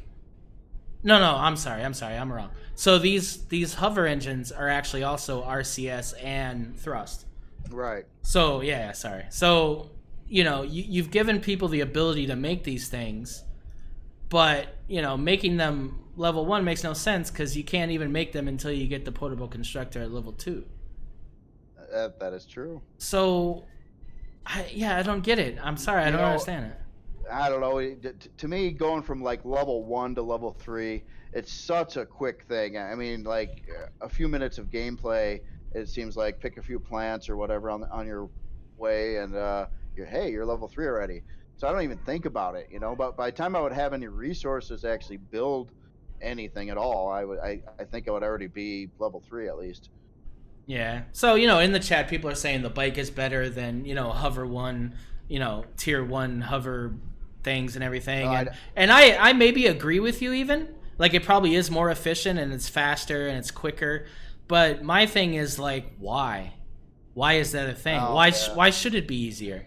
At level 1, it should not be easy to get away from raptors or get away from a threat just like that, just by dropping something and jumping on it and getting away. It negates the whole aspect of this game, the whole difficulty of the game. Now, to build something like that, like to spawn a portable constructor and to make, and which I'm going to do this on my next Let's Play. I'm going to make a tier 1 little thing, and I'm going to use that to initially move around. And it should be wonky. It shouldn't be the most best performing vessel or whatever, because you're at level 1. But it should be able to get you out of a jam if you need to get out of a jam, right? So that's but my problem is it makes no sense to build it, because by the time you've gotten the parts and the resources to build it, you're level 5, and then build a level 5. So right. I want to see the game either give you the ability to just make it, like you make the survival tool. So maybe make the parts that like make 2 or 4 of those HV engines, be able to make a generator and fuel tank with nothing. And let's actually force people to kind of build something. Like what level is this? This is 1. So he's put a lot of fanciness on this, but this is an unlock level 1, and it looks pretty stable, right? Unlike the prefab. Wow. Yeah. It's got 3 hover engines, and it's got it's got cargo. It's got the basic stuff you need, right? And he can build this thing, super early game. Let me see here. What's the Yeah, look, so super cheap, right? Mainly wood, 40 copper, 34 silicone, 18 iron. That 4-minute build time. Yeah, that thing's very useful. But you can't fuel it. This is true. So you could fuel it at 2 though. So now you can fuel it at 2 at least. But and now with the drill, with the new handheld drills, even the survival drill, you can get so much stone now that you can easily make all this out of stone, just by using the portable constructor to break down that stone into ingots. Which you probably didn't even know you could do that, did you, JRandall? No, I did. Yeah. So you can make this out of stone. I was thinking, huh? Yeah. So now with the portable constructor, you can make ore from crushed stone. So iron ore, copper really? ore, and silicone Yeah, ore. go. Yeah, And then you, visitor. what's that? Look up. There's a visitor. Hey, Bullet, what's up, man? Oh, hey. With the lighting in the clutch there, appreciate that. So yeah, I mean, you know, it makes sense now with the drill that you could achieve something like this early game. So even like the thing I did up there, the Pico Pup, you could make something a lot smaller like this, and you can just get around pretty easy. So Yep. I really think that the game needs to promote that. You probably don't need all these fancy shapes. You probably just need, you know, just even if you're just building a cube. But anybody should be able to build something simple like this in the game and get going. Because that's what this game is about. It's about building. It's about Right. designing. It's about building. And it's about engineering your way out of issues, which is, in the early game, it's moving around. So, you know, get rid of the motorcycle. It promotes, to me, it just promotes blocking half of the game's capability. You know, early game, you know, even if you don't build it all, even if you're only into this game for survival aspects, you know, spawning a couple hover engines and putting a cockpit and a fuel tank and a generator, even if that's all you put on it, it's going to get you to move around. Well, personally, I never liked the motorcycle. I mean, I don't like the sound of it, and it's wonky. It's like I going up hills, and it does weird physics and stuff, and I never liked it. So as soon as I could get rid of it and go to even a really cheap, like, movable HV, I typically always would. That's just me. I don't know if they even improved it though. It's been a while since I've rode the motorcycle. Yeah, and I mean, the game has prefabs, right? They're very, very dated at this point, but they have prefabs. You know, if they're going to continue the prefab thing, that's fine, but it should still promote building. So, you know, if you spawn a prefab and maybe you don't like the way it looks, maybe you'd rather have this, maybe you'd like to add to it, you can do that. You can add cargo to a prefab. You can make it your own. Right. You can't do that with a motorcycle. No. You know, it's just... I think it's just. I think they had it in place as like a temporary thing, like so you can get moving around a little quicker, which I appreciate. I mean, these planets are much bigger than they used to be, and if you're like over here and it wants you to go like 1.4 kilometers over there, and you're trying to follow like a quest line or something like that, that's a long hike. I mean, you can use your jetpack if you have one and do little tricks to move a little bit faster, but yeah, it takes a long time. It's nice to have the bike, but in your case, you're like, hey, build something. Yeah, build something. That's the game. Build something. You know. Yep. Put down your portable constructor. Put together, you know, well, let's demonstrate the. We did this in the last stream. Let's do it again here. Let's grab the survival tool. Well, yeah, you're right, but who didn't use motorbike in his first playthrough, right? I mean, I sure used it. I think a lot of new players do, and I think for the newest players, it's actually a good thing that there's a motorbike, because the building is pretty complex. I had to look up how to build a hover vessel at first. I couldn't have done it, couldn't have gone to that point without a motorbike, you know? Well, so that's a good point, I think, too. I think no, I agree. So I agree in that respect, and the only reason I agree is the starter block. It is a bit confusing, the whole starter block to somebody new. You know, if you take like so let's do that. Let's take the HV starter block, right? So you would have to spawn this in order to even start building the tier 1 thing, right? So let's go through the motions of that. So you've got the starter block. Now a new person's looking at this and they're going, okay, I've got all these blocks, so I assume I probably have to keep these blocks. They don't know if that they can remove them. They don't know what they would do, right? So so now, yeah, they don't know anything, right? So let's take the basic stuff here. Cockpit. That's pretty much all you need, right? So now, you know, we're gonna do this. We're gonna put, you know, let's put 4 of these here, right? And then let's put a cockpit. Let's just, I don't know. Let's just put this one here, right? So we put a cockpit. Let's put a fuel tank. Let's put a generator. Whoop. Yeah, if I'm not mistaken, that's it, right? Yep. That's it. Oh, well, yeah. Actually, yeah. No RCS needed with those. Yep. No, there's your bike. Yeah. And so even if you don't know anything, yeah, that's it. Well, you know, one of the challenges when I first played this game in, I think, Alpha 5, and now things have changed again, but I mean, I didn't even know how to build stuff. I mean, I didn't have a constructor. I didn't know what was going on until it was like, hey, what's this? And it took a while. You know, it takes a little while. And if I was getting chased by a bunch of spiders while I was trying to figure that out, that would suck. All right, so I'm gonna go out of God mode, and so we're looking at the resource cost of this, right? You could make it that any shape you want. You can make it look pretty. You could remove the starter blocks and make it look better. But we're just worried about the resource cost. So this right here is 18 iron, 15 carbon, 38 copper, 32 silicone, right? Yep. All right, so let's dig. I'll get my drone since it's a little better now, and we're just gonna freaking dig. We're gonna go into this is also with the survival tool. So it's you can now dig with the survival tool. See, I did not know you could do that either. Wow, that's quick. Look at that son of a gun go. Yeah, and this is the survival tool. Just imagine the drill. Wow. Oh, that's gonna get nerfed, I think. Probably, yeah. But what am I looking at now? Well, I only got 6. Let's keep going there.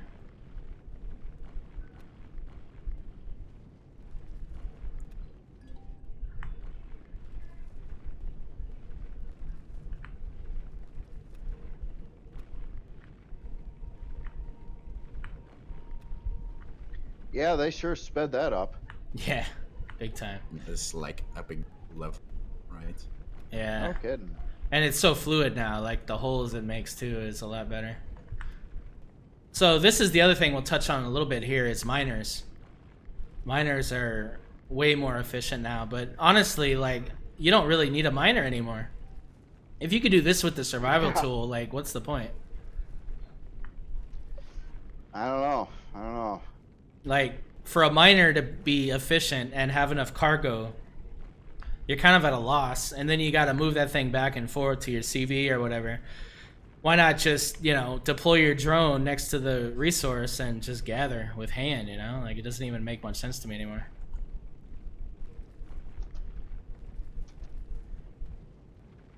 So let's see, what do we have here? So this is 31 stone, right? I bet that's probably not enough, but I've been mining for like 30 seconds, so. Alright, so let's go to our constructor. Now, I'm just putting the stone in. I'm not breaking it down or anything, because I want it to be... Am I not level? Yeah, JRandall, did you see Spanj asked for you to help with this build like an hour ago?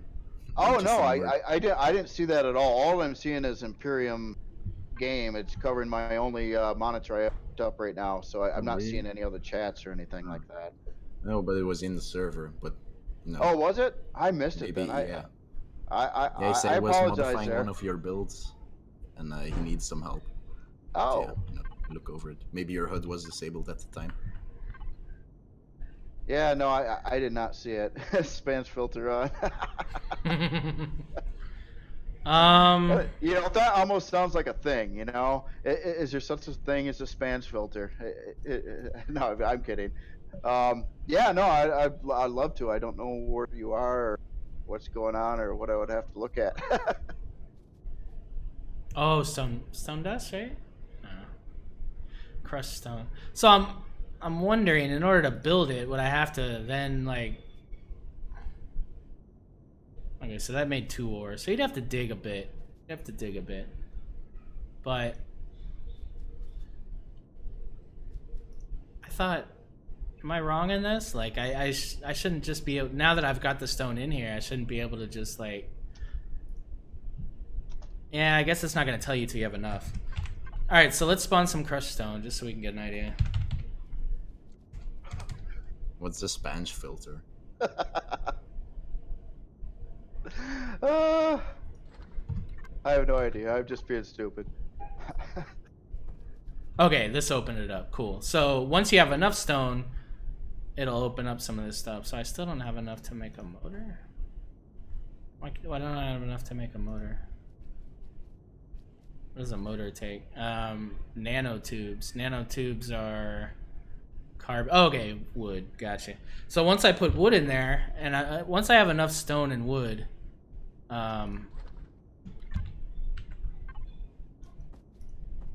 Yeah, see, it'll unlock all this, and then I'll have the ability to make the stuff I need in order to make this hover engine, right?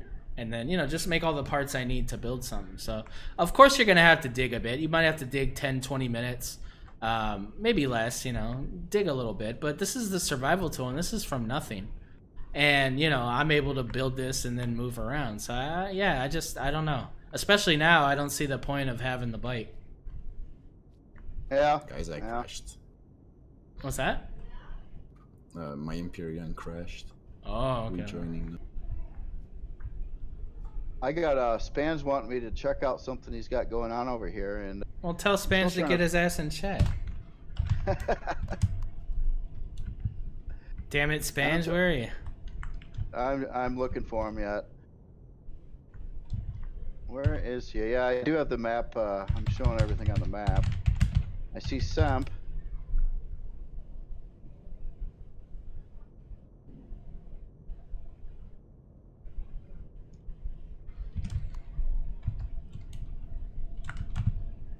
Huh.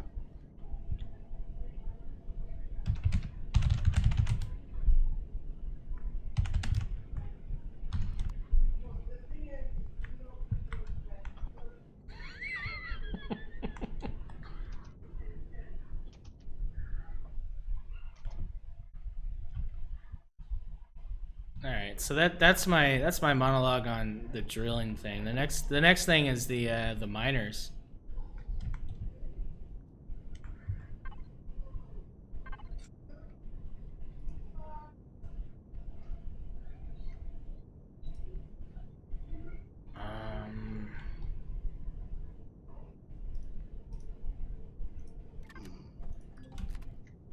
So this is the new auger that I've been designing here for Alpha 10. It's still gonna need some work, still gonna need some stuff, but it's a lot more efficient than the original one. But what's weird now with Alpha 10? The cockpit on this. Thanks, man. What's weird now is the way it digs, the way everything digs. To be honest, is kind of weird now. It digs at a 45, it no longer digs straight down.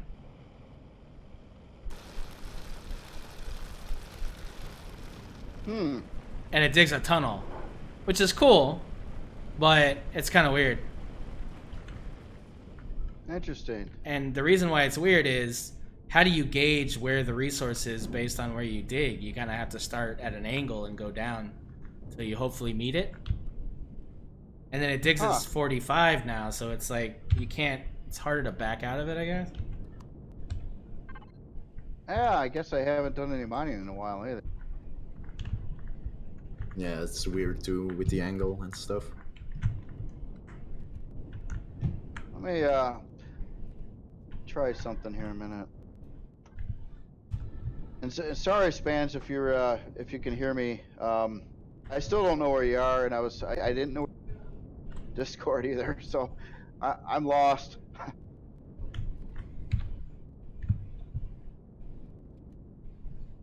Yeah, so it's I don't know, it's kind of weird. So you're saying press O and it'll allow you to go straight down? All right, let's try that. But how do you press O and dig straight down? O is gonna put you upright.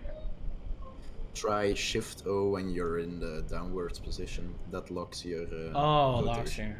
Okay.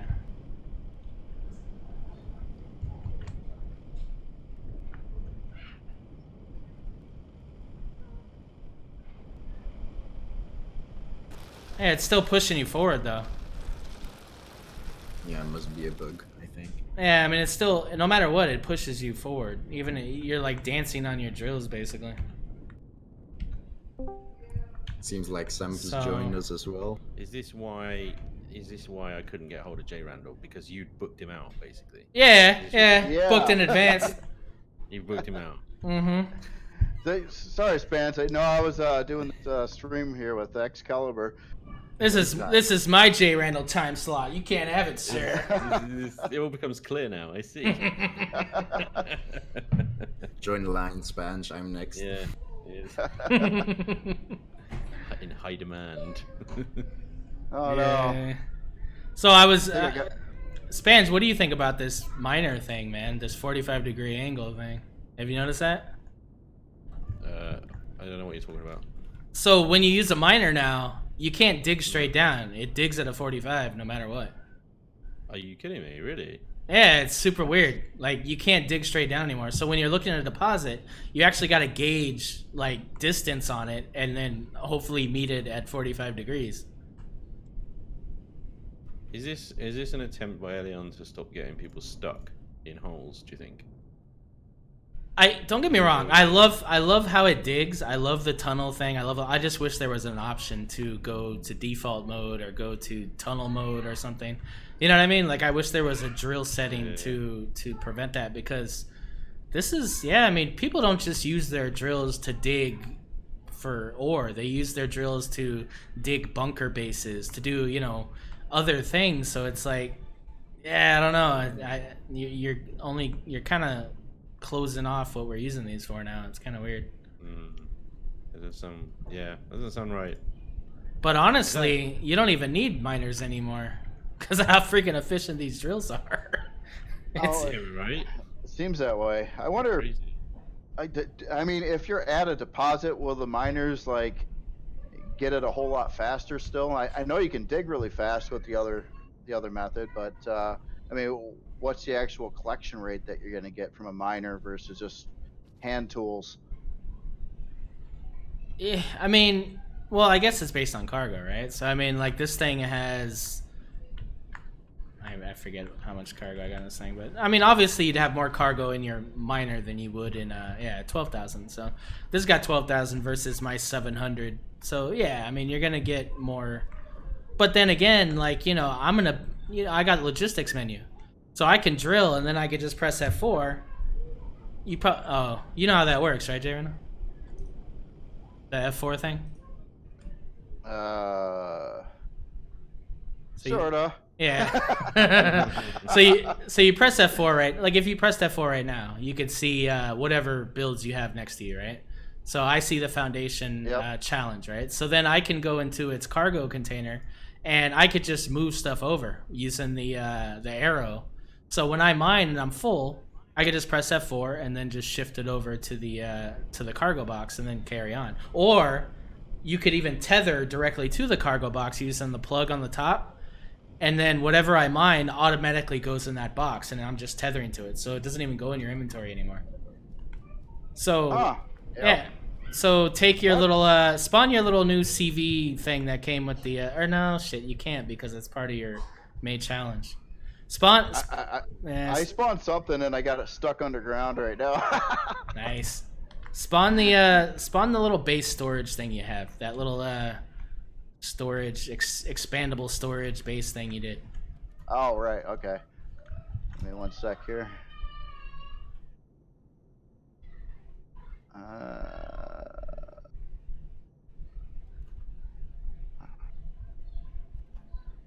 Okay, this thing right here. Yeah. No, I think you meant the capital vessel, right? No, this is fine. Station. This is fine. So set it to public for me. Oh, it's set to public. Okay, cool. So, oh no, it's private, but I could still see it. Okay, weird. All right. So this thing, if you press F4, it's got. Oh, why can't I see it? Yeah, set it to public, would you? Sorry. All right, it's on public. Oh, it doesn't have a wireless connection in it, or? Oh, it doesn't? Maybe it doesn't. Oh my god, really? Update. Is it not on? Maybe that's no, it's on. No, it has a wireless connection. I just checked. Oh, weird. I had to be like right on it for it to work. Okay. Well, anyway, that's so weird. It's got 320,000 cargo. So if I just click on this thing and connect to it, like, yeah, like I could just mine to my heart's content and it's going to go in that box. So, you know, providing this box is near you, within range. Yeah, 100 meters or right. whatever. So, yep. So I saw that you put a CV version of that concept.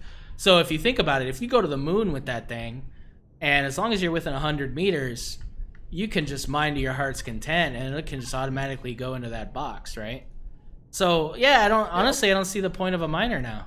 I mean, I guess you're more protected per se, but yeah, I don't get it. So like my flapjack is another example of that same concept, right?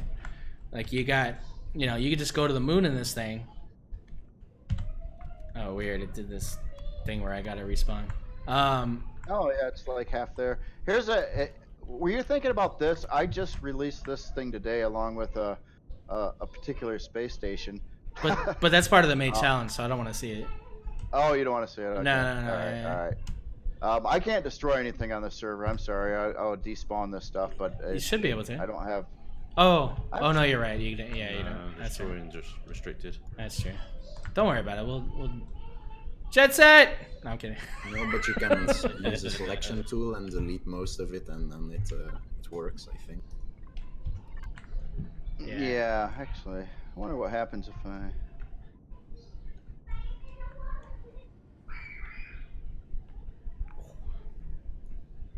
Yeah, exactly. You don't even need to leave the CV. You can just stand on top of it and just deploy your drone, and then just mine. So yeah, just honestly, miners to me just are kind of too much bother now.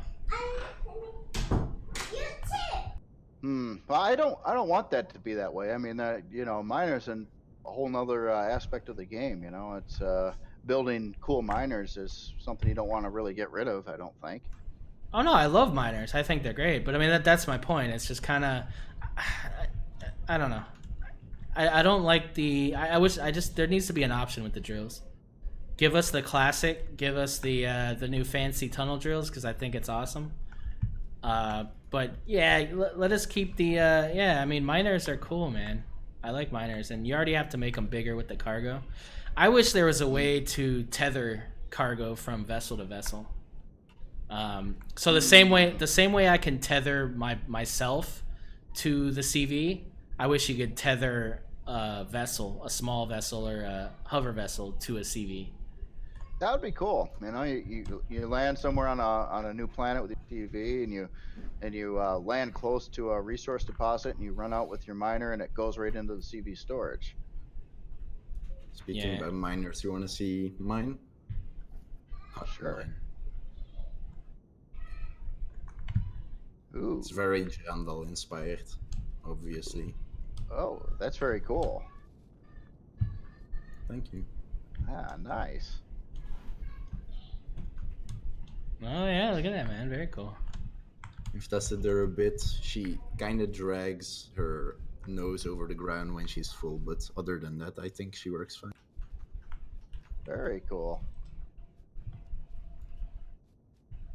Sorry for the shameless plug-in. Yeah, Sobi, I don't know, man. I don't know if it's gonna stay this way. It does seem pretty OP for the survival tool to do all that, but I don't really see a difference in the survival tool and the regular drill, to be honest. I mean, so with what's weird too, right, is the regular drill has resource drill and fine drill. So resource drill and Spanj went over this, I think, in his video here. I didn't show the fine drill function, but yeah. Oh, okay. I moused over it. Fine drill. I thought it was fairly self-explanatory. But it's kind of not.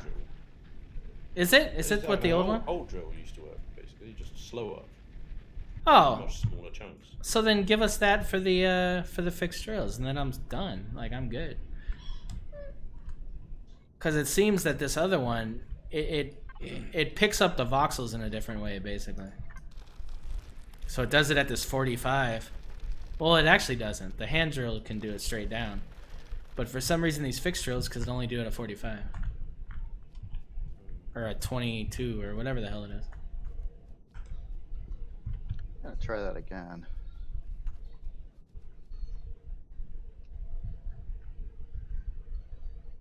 But it definitely seems like miners are way more efficient. So, you know, like, to whereas like some miners, it was really hard to get in and out. I went and I used the mutt, and even the mutt can freaking drill like a champ now. It's like, it's freaking no problem. Whereas the mutt used to be kind of frustrating to mine with, right? As Spanj has demonstrated in several Let's Plays. It won. Which forced me to make the auger. Actually, no, but that's good. I mean, you trash talking the mutt definitely got me to build the auger. So I don't think I ever trash talk. That's why negative feedback is good. Any feedback's good, as long as you get feedback. Just give me feedback. I don't care what it is, good or bad. Just give me feedback. Feedback's good. Definitely. Actually, I do have to take off. I have some other things I got to get to today. All right, man. Well, I appreciate you having me on. This is a lot of fun. Checking this out. Definitely was good. So look forward to seeing a lot of new stuff outside of CPU limits. It's gonna be cool.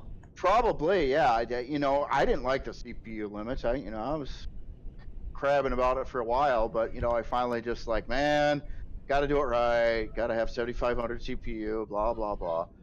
Yeah, I'm so glad you were convinced, because it kind of felt like you were shackled.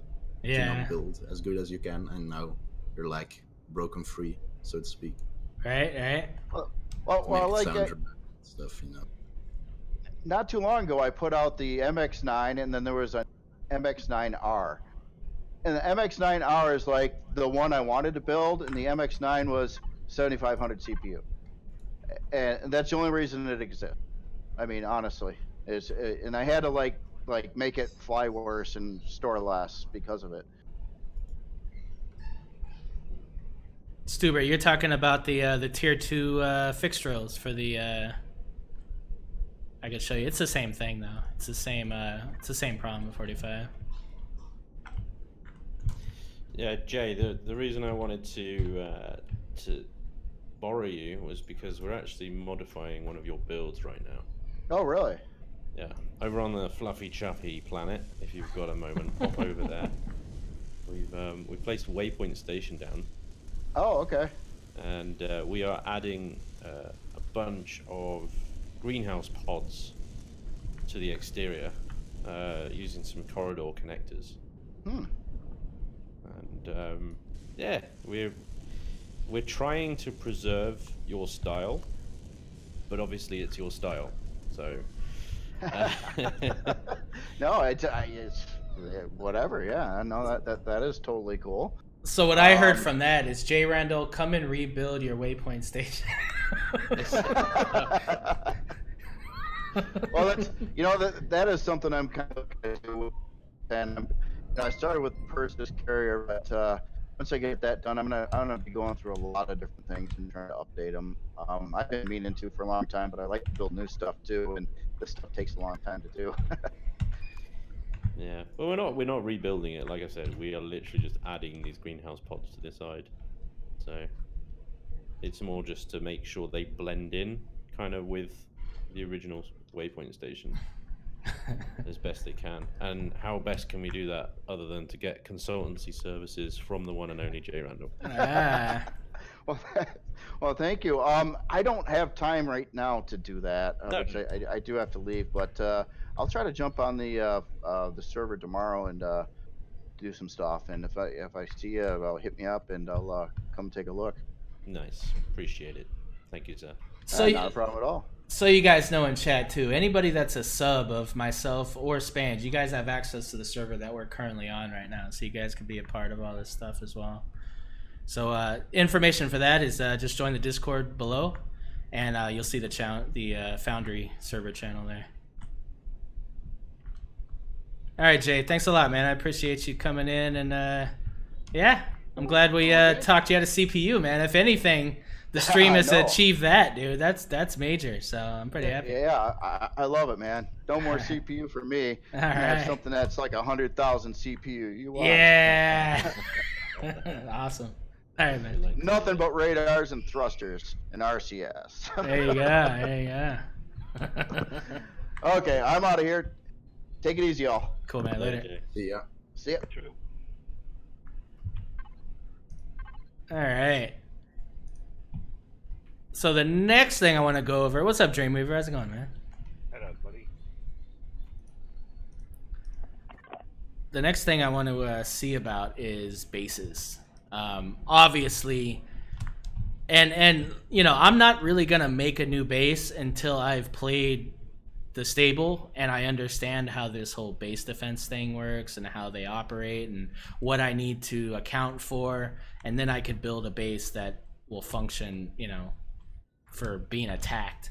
But you look at like this is the grindstone rampart, right? And it's made out of armored concrete, 2 layers of armored concrete, which from Spanj's video, I mean, they teared through blocks like nothing, just getting to the core. So what that tells me right off the bat is that you definitely need good perimeter defense. And as great as these turrets are on the sides and as nice as they look, they just don't give you a solid perimeter defense. They just really don't. In front of it, you're not going to have it's not going to be able to shoot at anything in front of it. So you really have to think about doing probably some turret towers. That's going to be something that I'm definitely going to be starting to build, is some simple turret towers that I could put outside of the base and just kind of defend it from. I was having the exact same thought. One of the videos that I'm going to be doing next week is testing different base types. So nice. One of the base types, I was thinking, and I actually need to build these as well. So got so much to do. I'm going to build a stilt type base. So a base that is where the core is at least 30 blocks up above ground level. Because I understand that Elion put the base hack tool has a range of about 30 blocks. Right. So if the core is on the top of a tower, for example, 31 blocks above the ground, and the base is on stilts with lots of turrets facing down, then in my theory, as long as the base can deal with the drones, which is, from my video, relatively straightforward, 4 rocket turrets can deal with the drones. Right. Sentries, cannons, Gatlins can deal with any ground troops, and if they do get then even closer, the hacking tool can't do anything because the core's beyond their hacking tool range, right? So that's one base type. The other one was a traditional fortress style base where you just got really good turret coverage. The last one that I was going to showcase is in the theme. Wait, look at how the Polaris, the Zirax, and Talon set up their bases. So they have lots of little bases, all kind of surrounded by defensive towers. Right. So that was the last base type I was going to showcase, was kind of like a scatter base, where you've just got lots of little buildings, all with turrets on them and defensive turrets around the exterior. And I think that last one will probably be the most effective. But will also require the most setup. Well, my problem too with that is, though, now you're introducing multiple cores into the situation as well. So what are they going to go for? Are they going to go for the turret cores? Are they going to go for the main base core? How does that, or can that ranged hacking tool kill both the cores and take it all over at once with its within range? All those things, we got a lot to test. So all that kind of has to come into play. So the other aspect is to just make a central base and then literally do connected towers, maybe like 8 blocks out. You know what I mean? To where but it being one base. I don't know.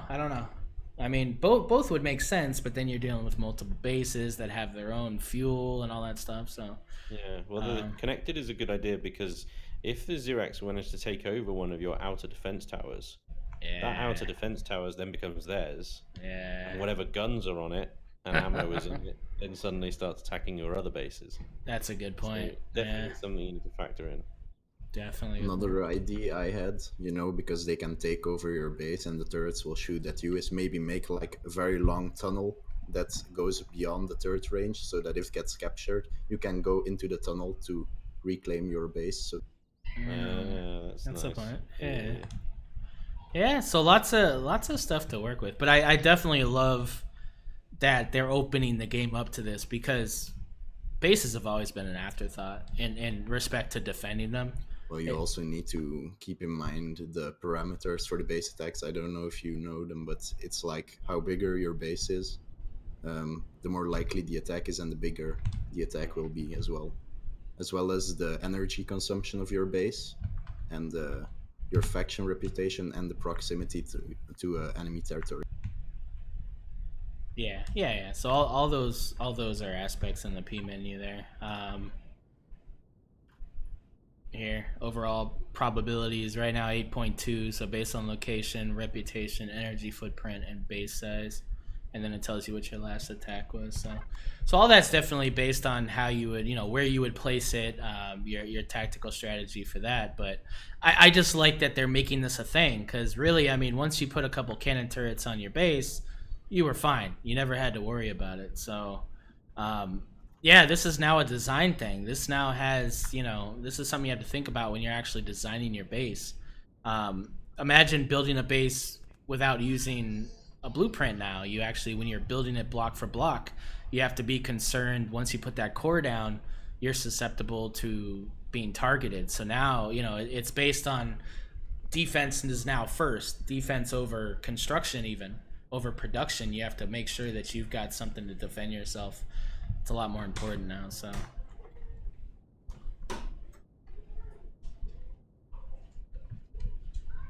Yeah, so if I look at the rampart here, so like I said, it's got 2 layers of armored concrete, which is okay. The core is the other thing you really have to worry about, where you're putting the core. So I got the core right here, pretty much in the center, underneath the where the furnace is. So they'd have to get through a lot of blocks before they got to this if they were to dig out from below. And then really just the way you have it sunken down as well is another thing, right? Your ground floor versus your if this was at ground level, if this part right here was at ground level, all they'd have to do is go through go through this, and then boom, they just gotta walk over here and take it. Whereas ground level, they're gonna start here and they gotta go through all this. Now I guess they'd probably jump up. I don't know what, from looking at your video, it didn't look like the Xerax was too smart. He was just kind of moving towards it. So no, I did cut a big section out of that because he was stood still for ages, not doing anything. Yeah. So I actually had to cut that bit out because it was just like, hello, are you still doing anything? Yeah. And then eventually he started hacking, and that's when we rejoined. But yeah, they're not smart. Still not smart Gotcha. at all. Gotcha. Well, in that video you did a while ago on the base attacks, they entered through the doors, so I don't get why they don't anymore. Yeah, I think, well, the original base attack scenario, that was obviously a fixed type of base. So I think they possibly had the Xerax on a fixed pathfinding parameters, whereas obviously you can't do that with player bases because they change every single time. So their pathfinding for that would be a lot simpler in case of take the most direct route to the core, and they'll go through blocks. Now, if the core is on the same level as the ground, I don't know, maybe they'll use doors. I'm not sure, but I think with the original base tag, because it was a fixed base and it was just a test, they put some pathfinding specific to that base in the scenario there. But it would be so much cooler if they actually, navigated your base, and then you could set up defense lines of sentry guns and stuff to wait for them, instead of them just going under and taking the core from there. Yes, yeah. Well, that might be the next step. They'd have to figure out a way to get the Xerax to pathfind by first of all mapping your base. So I guess they'd have to map the interior of your base, figure out what is passable, where all the doors are, and then program pathfinding to that. It's a little bit more complicated, obviously, but it's definitely doable. Hopefully, maybe we'll see that in a future update. This is the first iteration of base attacks. It's the same as it's the first iteration of shields. It's reasonable to think that maybe actually shields would become upgradable to a sort of bubble style shield later on instead of this polarized hull plating. But I mean, they're already OP, so Yeah. Well, once they can't get to the core, they just use the hacker tool anyway. So I mean, there's no the main thing that you have to worry about with the base building is that you have to defend the base first of all from pedestrian from foot soldiers basically. That's the most important thing. Yeah, but once they get under the base, it's kind of hard to deal with it, right? Because the turrets can't target them.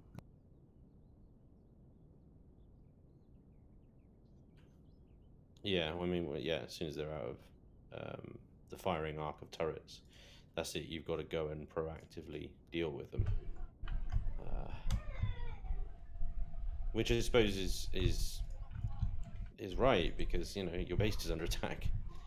I mean, it's great to have kind of faith in your defenses and things like that, but if you were in the same situation as you are now, where it's, all right, I've laid my defenses down, I don't need to do anything now.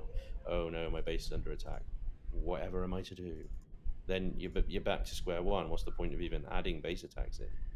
And the idea is that base attacks are, oh no, I've upset the Xerax. They're coming. I better get out in an SV and actually deal with this, because it could be devastating if you leave them alone. So this is the other thing. If you're not at your base, what happens then? I don't think anything happens. I don't think your base is there. It's unloaded. DSL unloads it, so nothing would happen. It would only happen if you're at your base. Gotcha. Okay. Because then that comes to account, like, you have a base on another planet. But yeah, you're right. I mean, the game wouldn't be recognizing that playfield until you're part of it. So that makes sense. Yeah, so like I said, I'm not going to be messing with bases again until I've actually experienced it in survival and understand kind of what to look out for, and then we'll start. I'm really looking forward to building new bases, though. Like, there's going to be some cool new designs, I think, that are going to come out of this. Yeah, I think I'm going to try my shot at bases too with the new base tags. It's actually my favorite feature of the new update, to be honest. Despite being a builder and all the new blocks, I like the base attacks more, which is strange. Oh no, it opens up the game. I mean, it's been a big miss of the game, really, is just the AI interaction. Only when you put yourself in harm's way do you risk anything. Now, just surviving, doing your thing, you're now part of the immersion of the AI regardless. So there's no real escape from it. I mean, you can protect yourself, but it's just more of an involved process now, which I think's good. So it's like, like other games, like 7 Days to Die, you can't avoid the Horde. The Horde's going to come to you, like it or not. So you do have, it's part of the game. You have to prepare for it. So in the same way, this is the beginning of that transition to where, yes, you can be really into filling boxes and just doing stuff and not really worry about the AI, but now you really have to worry about that. So it's just going to be interesting to see how that plays into early survival. Me using an HV until long before I build a base, but my last Let's Play, I had to build a base. So yeah, you'll get sucked into that base thing a lot quicker, I think, now. Wraith Maiden with the cheers. Thank you, sir. Yeah, I think, base position and type are definitely going to be important factors. I think just placing a base anywhere now is well, again, I mean, it goes back to this sort of experiment that I'm going to be running with this video. It's if you build out in the wide open, then you've got lots of room to put defensive towers down. If you build underground, like in the side of a mountain, you're kind of limiting how much firing arc you've got for your turrets to defend you, depending on where the drones come from. And the more you try and hide your base, with the inevitability that eventually it probably will get attacked, if the Xerax can just hack through from one block on the top, then it might not be the best choice. The best choice might be building like how the Polaris, the Xerax do currently. But yeah, we'll see. About that topic, there was a builders challenge a while ago, back when Mr. Spicy Gaming did it, and the challenge was to make a sentry hover vessel. So basically like a defense tower, but a hover vessel instead. So maybe those will become more useful again. Yeah. Because they don't trigger the base attack, so you can park just like 10 of them around your base and you should be fine, I think. That's very true. Mm-hmm. So yeah, just all those strategies and stuff, I think are gonna be a lot cooler. But I'm excited to put down like half a base and then be into that process in the beginning where you're trying to develop something to get you around, but then you've also got this base with a constructor, and it's no longer like put a cannon turret up and you're fine. Now it's like I gotta worry about this troop transport coming, I gotta worry about defending myself with maybe all I have is a shotgun or all I got is an assault rifle. You know what I mean? Like, that's a thing now. Like, it's gonna be really interesting to see how the beginning of this game is, and I think so. What I'm hoping is early survival is now way more immersive. It's so much fun, but by the time you get to level 15 and higher, there's still a lot missing. You know what I mean? Like, there's a lot of drive to, why am I going to these other planets? Why am I doing these other things? What's the point? I've already got a CV. I've got everything. What am I doing? So I'm really hoping that they continue to carry that on a bigger scale. You know, like, so one troop transport now, but eventually I want to see an actual army coming at me in endgame. I want to see a CV coming at me and taking my base out, or taking my CV out in space, or, you know, I want to see all these things, because I just think that's going to give us something to do in endgame that we don't really have right now. Yeah, it's definitely going to improve a lot in the end game if it ramps up like that. I don't know if capital vessels is a bit much, but probably should be fine. I mean, people should sort of take it as reassuring that the early survival is getting so good now. Yeah, it's like I said at the beginning, I think, of my last Let's Play, I think one of my favorite parts of the game is fresh starting. And it is, you know, that early survival, and that when you get your first hover vessel and when you get your first base, and then things start petering off. Kind of after that, the intensity of stuff sort of peters off. That first time you run the abandoned factory with a T1 shotgun and, you know, 500 rounds of ammo. Yeah, totally. You know, that's what I live Dragon with the big bits. Thank you, sir. What's going on, man? Yeah, after you get there, it starts petering off. But Elion are focusing. They are very much focusing on especially the last few updates, on that early survival. Very cool. On those first sort of several hours in the game of getting established. That's what they're focusing on at the moment, and that's reassuring, because if early survival is already this good, then they must be nearly kind of done with it, nearly happy with it. Do you know what I mean? Which means the next logical step is mid game. Yeah. And then the next logical step is late game. So it's progression, man. It is progressing. And for 4 developers, you've got to remember, these guys are 4 developers. And Absolutely. This is a massively ambitious game. It's huge what they're trying to do technologically, technically, and coding wise. It's absolutely crazy what they're doing. They're combining voxel and block building. Yeah. And it's mental. It really is. Preach. I'm telling you, man. Because that's the thing. Because honestly, like, you know, they're taking every aspect of this gameplay and they're moving it ahead 1 block every time.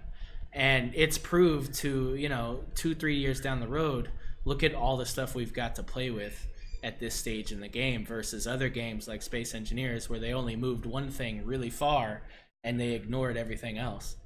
You know, so now, you know, and I'll always compare it to that game because that's where this came from. But, you know, I would way rather play this than the other one, because the other one isn't even playable, to be honest. In a lot of ways, it's not even playable. This game, you know, it's slow, it's a process, but we've all been playing this game for years, and, you know, every update we get has been, you know, is more and more meaningful.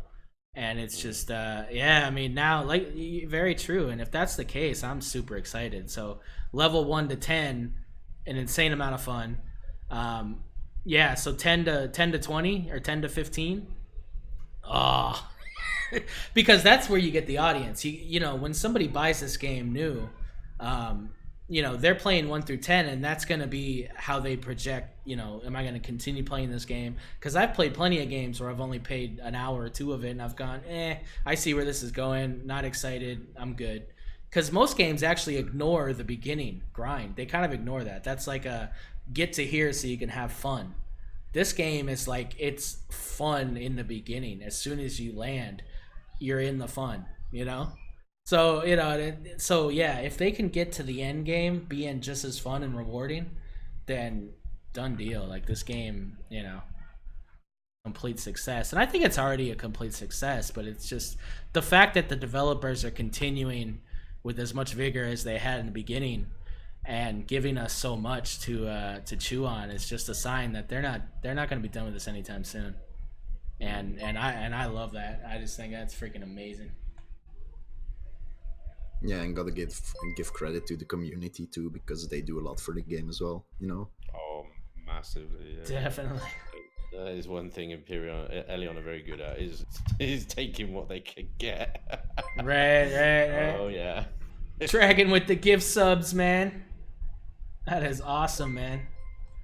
We get cracking open the wallet. Hell yeah, we got some XBC new members here. Very cool. Big shout out to Dragon, man. That's awesome. Yeah, so I'm excited, man. What else haven't we gone over with the new patch here? We've delved into well, we kind of you cut out there. Oh, sorry. We kind of fanboyed with JRandall for about an hour or two in the beginning there, but we definitely got to see some cool stuff he was working on with some of the shapes and stuff. I honestly haven't figured out all the shapes. I've played with some of them with some of the stuff I've been building recently, and it's not something you could just look at a bunch of shapes and go, oh, cool, I could do this, this, and this. It's literally like, oh god, I can't finish this. I need a shape, and then you just look through the shapes and go, oh shit, there's a shape. So you could ask me in like, a couple months, and maybe I'll be able to tell you about some shapes and stuff. But right now, I'm not even gonna try to explain how these shapes work now. Yeah, it's my stupid keyboard. Sorry. Yeah. All I'm saying is I'm not going to be able to really demonstrate shapes today. It's not, I could sit here and try, but it's not going to work too well. I think the most important thing is the shields and just making sure that you account for that new power consumption. Yeah, that's going to be the most important thing. Not too jazzed about the new looks for a lot of the equipment. I do like the new fuel tanks. I like the new O2 station. I do like the new clone chamber and med station. But like the deconstructor and the I don't know, the small constructors and the shields. I like the tier 1 generators. They look as cool as the tier 2 now. But yeah, all the other stuff not too jazzed about, but I'm sure it'll change another 5 times. So I'm not too worried about it. It's weird how the tanks have this really cool icon where I'm like, ooh, is it like black glass? Like, that's cool. And then you spawn it and it's not anything like that. So it's weird how the icons change to something different than what it actually is. But I'll go ahead and spawn them here so we can kind of look at them. And the deconstructor is probably the weirdest thing. Where exactly? I'm next to the Falcon even here. Oh, gotcha. Battery didn't change, right? No, battery's the same. And this was brought up, I think it was last night or the day before. Like, are they that happy with the armor locker that they'll never change it? Like, why does the armor locker never get, Oh God, please change the armor. Nightmares. I'll take anything. Hey man, nightmares. I can deal with nightmares most of the time. Why? Really? Why Their does model is like from pre-alpha still? I know, but geez, at least there's something like. At least they look like they're actually what they're supposed to look like, Well, what is the armor locker? Seriously, what is that supposed to be? I don't know. I don't even understand how it opens or like what does it do? Like it makes no sense. And then what are these little side things for? Because that's what it looks like. It looks like you're supposed to sit into it. I don't know. It's like it opens up like. Yeah, it looks like you open this door and then sit in there because you're too ashamed to put out your armor. Otherwise, a mini sauna station, plastic molds and torsions. Cabinet. Yeah, no, it's so true. Basically these new constructors and stuff, they look like the knockoff toy that you get. Like it looks weird. It looks like it was hot freaking. I don't know. It's so weird, man. It just looks really weird.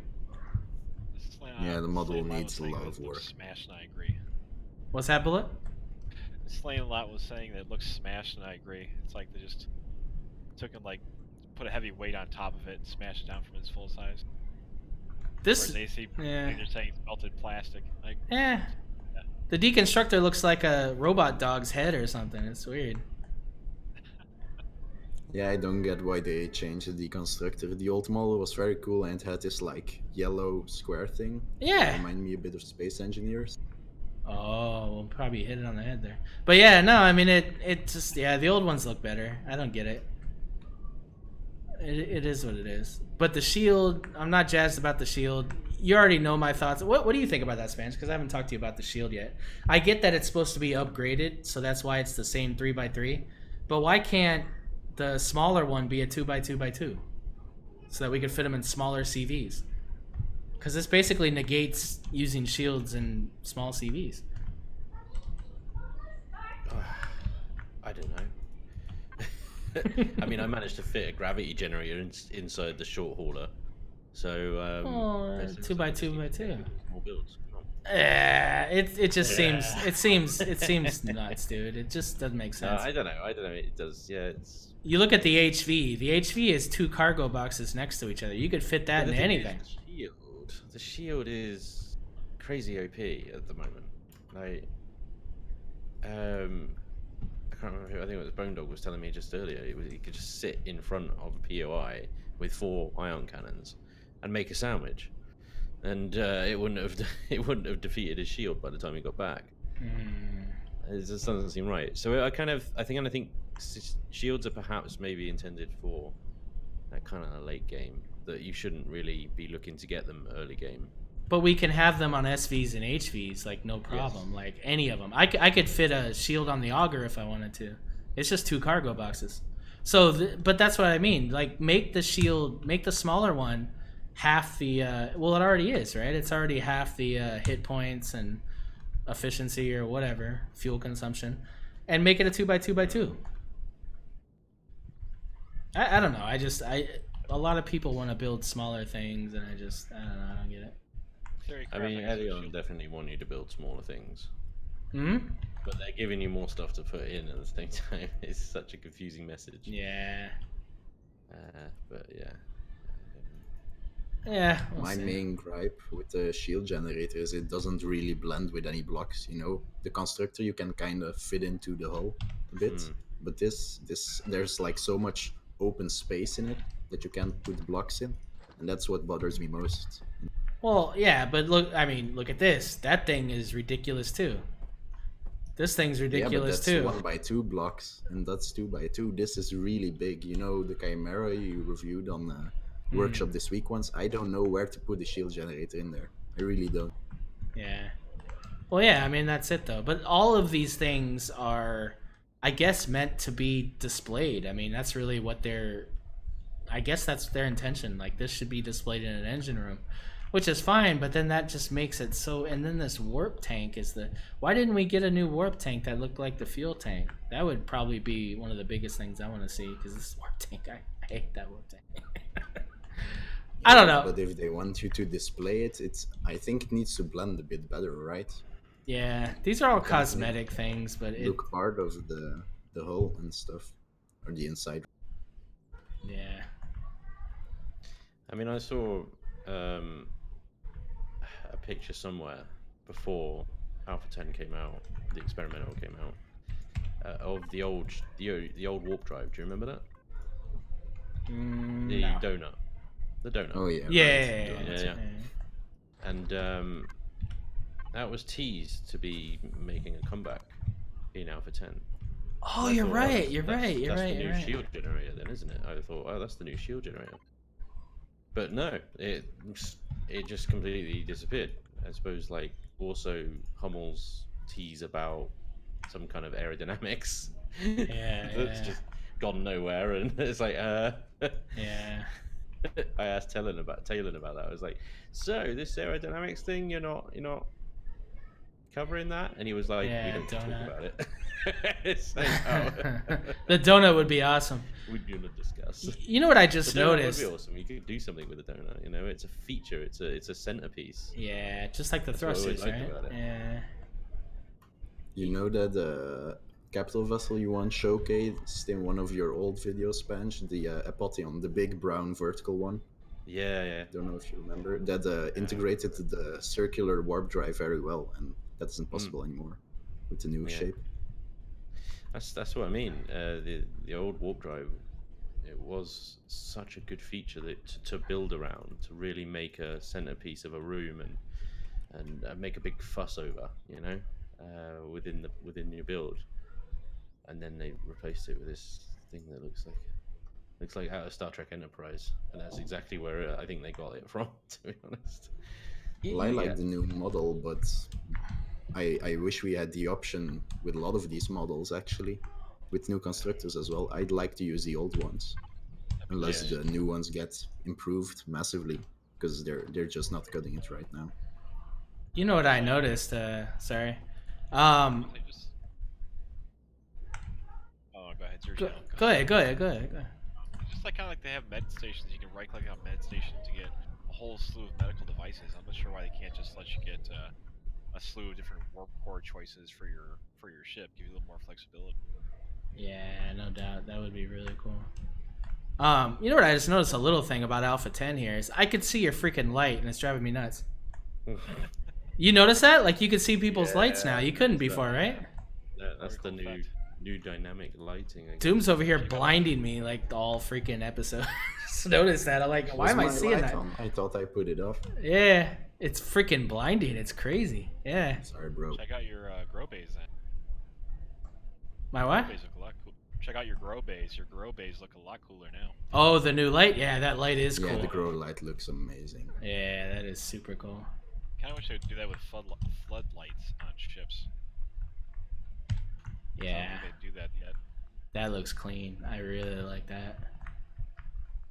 And the model too. Oh, of the new grow lights. The model looks awesome. You know what I discovered, right? Probably the coolest thing of the whole patch here. Check us out, ready?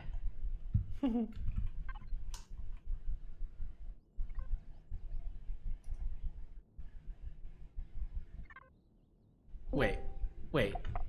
What happened? They took it off? I don't know what you're talking about. When you save a blueprint, it made this really cool sound. What happened? It's not there anymore. It was like a or whatever it was. No, but it was nice. It was like doo doo doo or something like that. Like it was some amazing sound, and I was like, "Oh, that's so awesome!" Yeah, it's not there anymore. Damn it! Someone clip that sound XCal just made and make that the actual noise. Okay. Custom mod. Damn it! I don't know. Yeah, so definitely the bases, the I don't know. There's so much to build now. It's just crazy. So much to build. I don't know. Like, what do you guys think about the wireless thing though? Like, I like the logistics. I like the wireless thing. Like, I'm fine with it. Like, you know, let's keep it magical. That's cool. But I want an expansion. I want a little bit, just a tad bit more programmable capabilities, I guess. Like I said, tether small vessels to base or CVs within a certain range. Maybe give us a way to extend that range. Be like a relay tower that you have to make with a relay, or like a transceiver. So I don't know, just something. Give us the radar, the stupid JRandall radar. Let that be like a like a station. A what? Oh God, no. No. I just hope they don't make it like conveyors and Space Engineers, where everything needs to be connected physically to each other, like the fuel tanks and the generator. No, they would never do that. Fuck up. They would never do design. that. But I think that giving us a way to expand the wireless range, I think that would be cool. Yeah. Drone range. Definitely. Expand my drone range. Right. Yeah. Expand the that zone range. first. Can I go beyond 60 meters, please? Dragon wants to see LCDs to display shit. He wants to see like like fuel consumption, all that stuff. Give us some more immersion, definitely. Crazy wants light sensors for lights. That would be cool. Wait, light sensors. For lights? Don't we have that?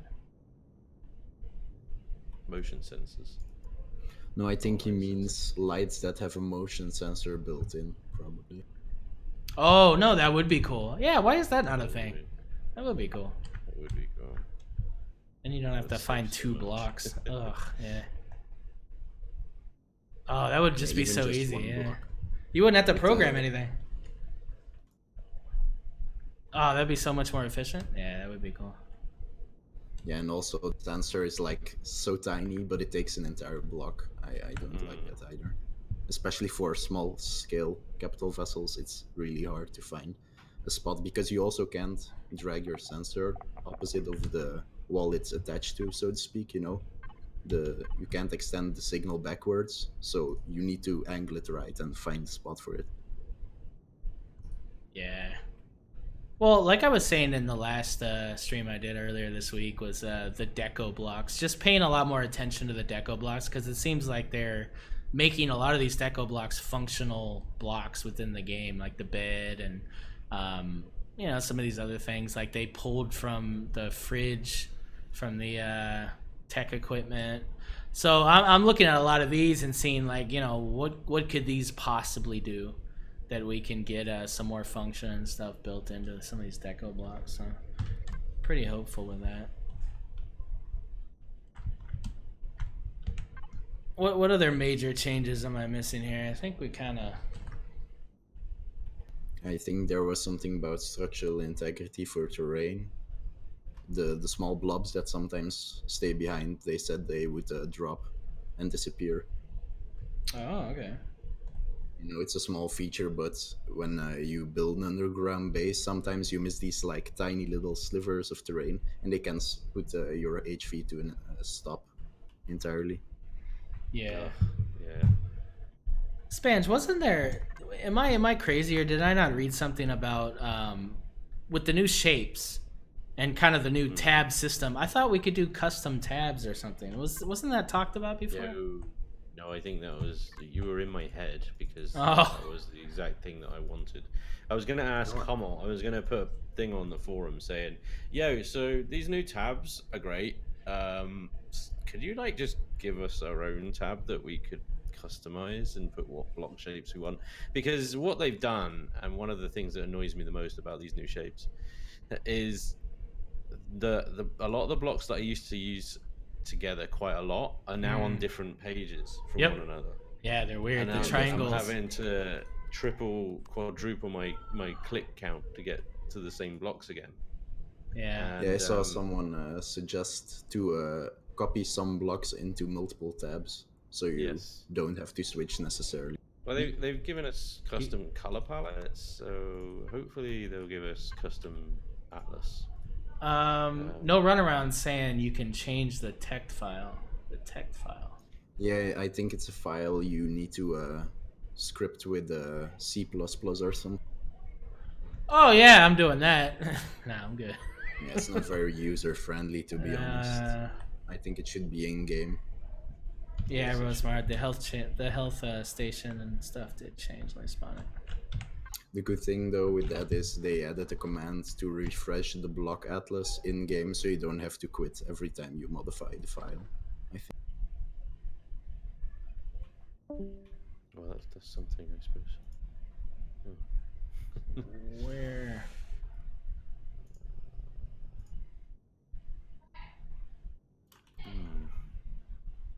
And then why didn't the furnace get a new look? Like, change the freaking furnace too. That'd be nice. What's wrong with the furnace? I like the furnace. Yeah, I like the furnace too. It just needs to be polished a little, but the shape doesn't need to change, I think. Yeah, so like you got the clone chamber, so that looks different there, right? So I like the clone chamber. I like the way it looks now. I think it looks better. And then once you delete the clone chamber, you can put the medical station. That's the medical station. Or you can have both. No, you can't have both. It doesn't work anymore. Definitely have both. No, you can't have both. No. For safety. No. Both for the win. Nope. It's OSHA approved. It's not. Totally is. No. Building inspector will seize your entire base. Xerax will attack you twice as hard.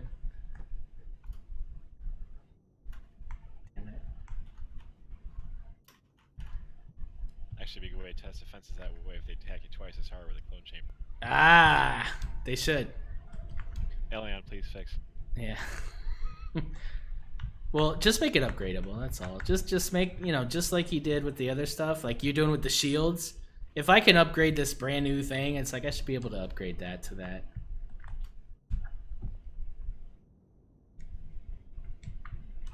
So that's all the new blocks. I mean, really everything else is just kind of playing an actual survival game and understanding how a lot of these things work, so that we can figure out what we need in our builds.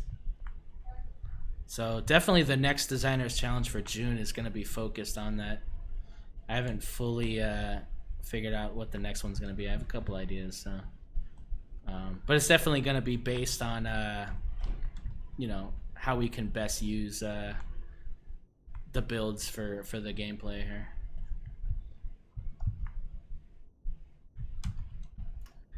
No, I really hoped for some new textures as well with Alpha 10. I thought with all new blocks maybe some new textures, but probably not.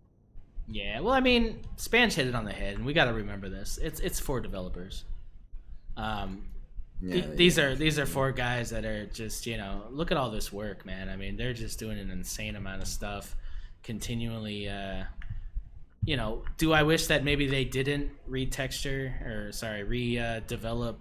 the look of blocks every patch and maybe did other things? Sure, but so be it. Somebody really likes to change the look of things every time. That's fine. But I just really want to.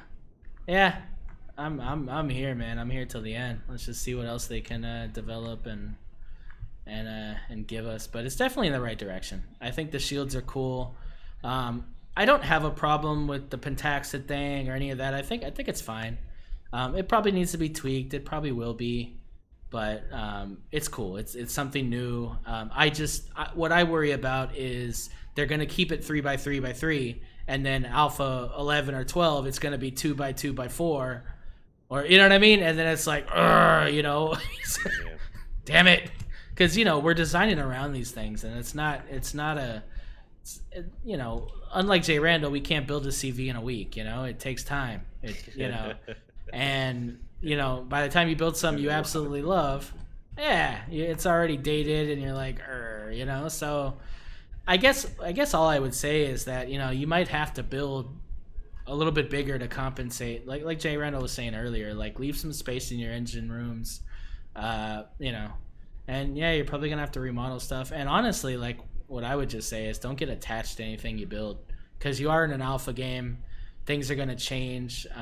You're just going to have to build new stuff, but hopefully you're continually building and you're progressing and getting better at your shapes and stuff, to where by the time something does change, you're looking at your old stuff like, I want to build something new anyway. I'm better than that now. So I think it's good. As long as you continually build and you don't get frustrated, and you build based on function and based on solving problems in the game, then it's fun for you. It's not just a task to continually build stuff. And I think people that build all the time, like Semp, like Doom here, Bullet, Crazy Z, all these people, they build because they enjoy it, because they have fun building and discovering new ways to do stuff. And I don't think it's a job for anybody. So no, definitely. I think Alpha 9, in terms of building fun, was the best update, because I really love these new extension systems, trying to squeeze them in here and there, but keeping them connected and stuff. It really makes you think when you build, and I love that. Yeah, weight distribution, all that stuff. It's cool, man. I'm definitely looking forward to stable and stuff. For now, like before stable, I'm just gonna be building like early game stuff. I think like the HV. We're pretty much done with the HV. We've been working on the SV in the last Anvil episode. Just kind of messing with that. I gotta spend like 2 or 3 days like just putting shit on the workshop. I think out of everything I've built in the last 2 months, I think maybe 2 or 3 things have made it to the workshop. Kind of nuts. Yeah, I end up doing that. I end up just doing a final sprint. Like, right, I've built 4 things. They all need to go on the workshop. I'm just gonna do them. Yeah, it's a lot. So anybody following me on the work just gets hammered by notifications. Right. All at once. Yep. What did I like the proto builds. you put up 3 variants at the same time together with the super lifter. Yep. Oh man, I love that shit so much. Yeah, all at the same time. What did I call? Does anybody remember what I called that SV I was building a couple of days ago? I don't even remember what the hell I called it. No, sorry, I didn't have much time to check out streams. What you called it? Are you fishing right now? Damn it! No, I don't know. I honestly don't remember. Damn it! Did I not even save it? I'm pretty sure I saved it. Something rock or forge related? Maybe a blade or something. Maybe a blade or some starter. I don't know. Maybe I didn't even save it. Yeah, Are you talking about the big plane thing with the No. capital vessel blocks? That tiny little SV I was making 2 days ago. I just started it like in the last episode. I wish I could. Hey, Tantalus, how's it going? I don't think I saved it. The other thing I heard a rumor about was that you weren't going to be able to do things like make the cultivator anymore. So I don't think that's a thing. Still, I think that's good. You can still do that.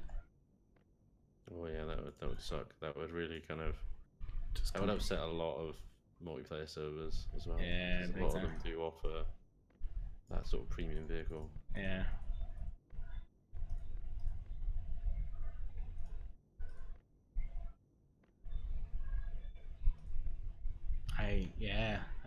Damn it. I don't know.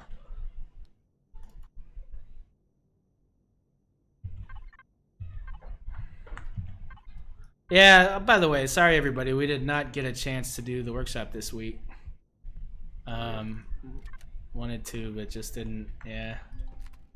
With some of the schedules and stuff, we didn't get a chance to, I will say I was looking at, Pear's new SV here. I don't know if you guys saw this. Really freaking cool looking. Yeah, man, it looks awesome. It's kind of showing off the thrusters there. I thought that was cool. I really like this line of light texture in the front. The blue line looks amazing. Yeah. It's just a really cool little like basic CV, but just still has a lot of functions. Got the drone hatch here. It kind of looks like a Yun build in a way, a bit, right? Right, I'm gonna sign out, guys, yeah, man. Because I'm gonna need to go back to talk to Dream, who's helping me build this thing, without actually telling him what I want to do to it. Nice.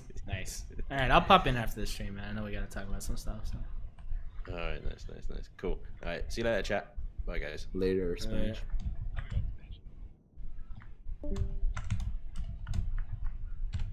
What is this? This is by Aurelia. Yeah, I was looking at some stuff. So this is got some of the cool stuff on the workshop. And this build right here by Aurelia, he has some really cool stuff on there. Like the Cherokee, I thought it was called, is like this military-looking dropship, and it was really, really good. Yeah. Yeah, definitely some good stuff by I mean, yeah, I've never heard that name before, so it's cool. Like, there's just people that are just, you know, continually building some really cool stuff. You haven't seen stuff I haven't. before? I haven't, no. It's really one of the best builders out there, actually. Wow. You know, you see this shape, it's so complex, and all of his stuff is like this. It looks really good.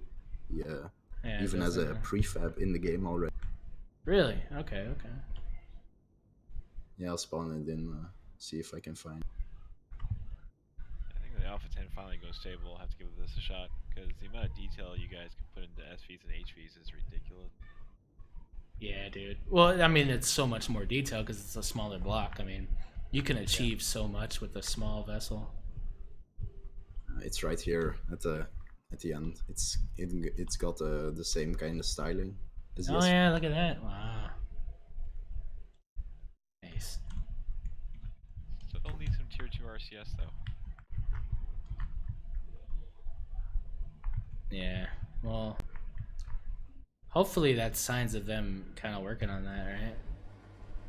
If they're adjusting the tier 2, hopefully they're adjusting, the regular ones to be more efficient. Because if tier 2s are that super efficient, then they should be moving up tier 1s, right? To maybe take the place of the old tier 2.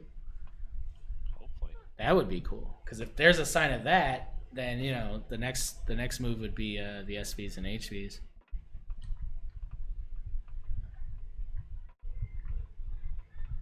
Yeah, this is cool. It's nice, So straightforward. yeah, definitely follow that creator on the workshop. It's got some really cool stuff. Yeah, we'll check it out. Yeah, anybody that I grab from potentially for like the workshop or whatever, I just automatically follow them. But that's the thing with the workshop. I mean, unless something catches your eye, you may never meet a designer. You may never go, oh, cool, they design stuff and look at their workshop, just because of the way the workshop is structured.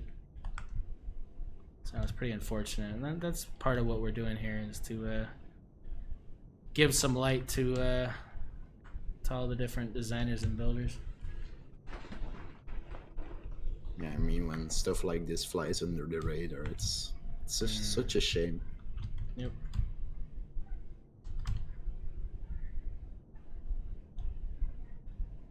Yeah, very cool.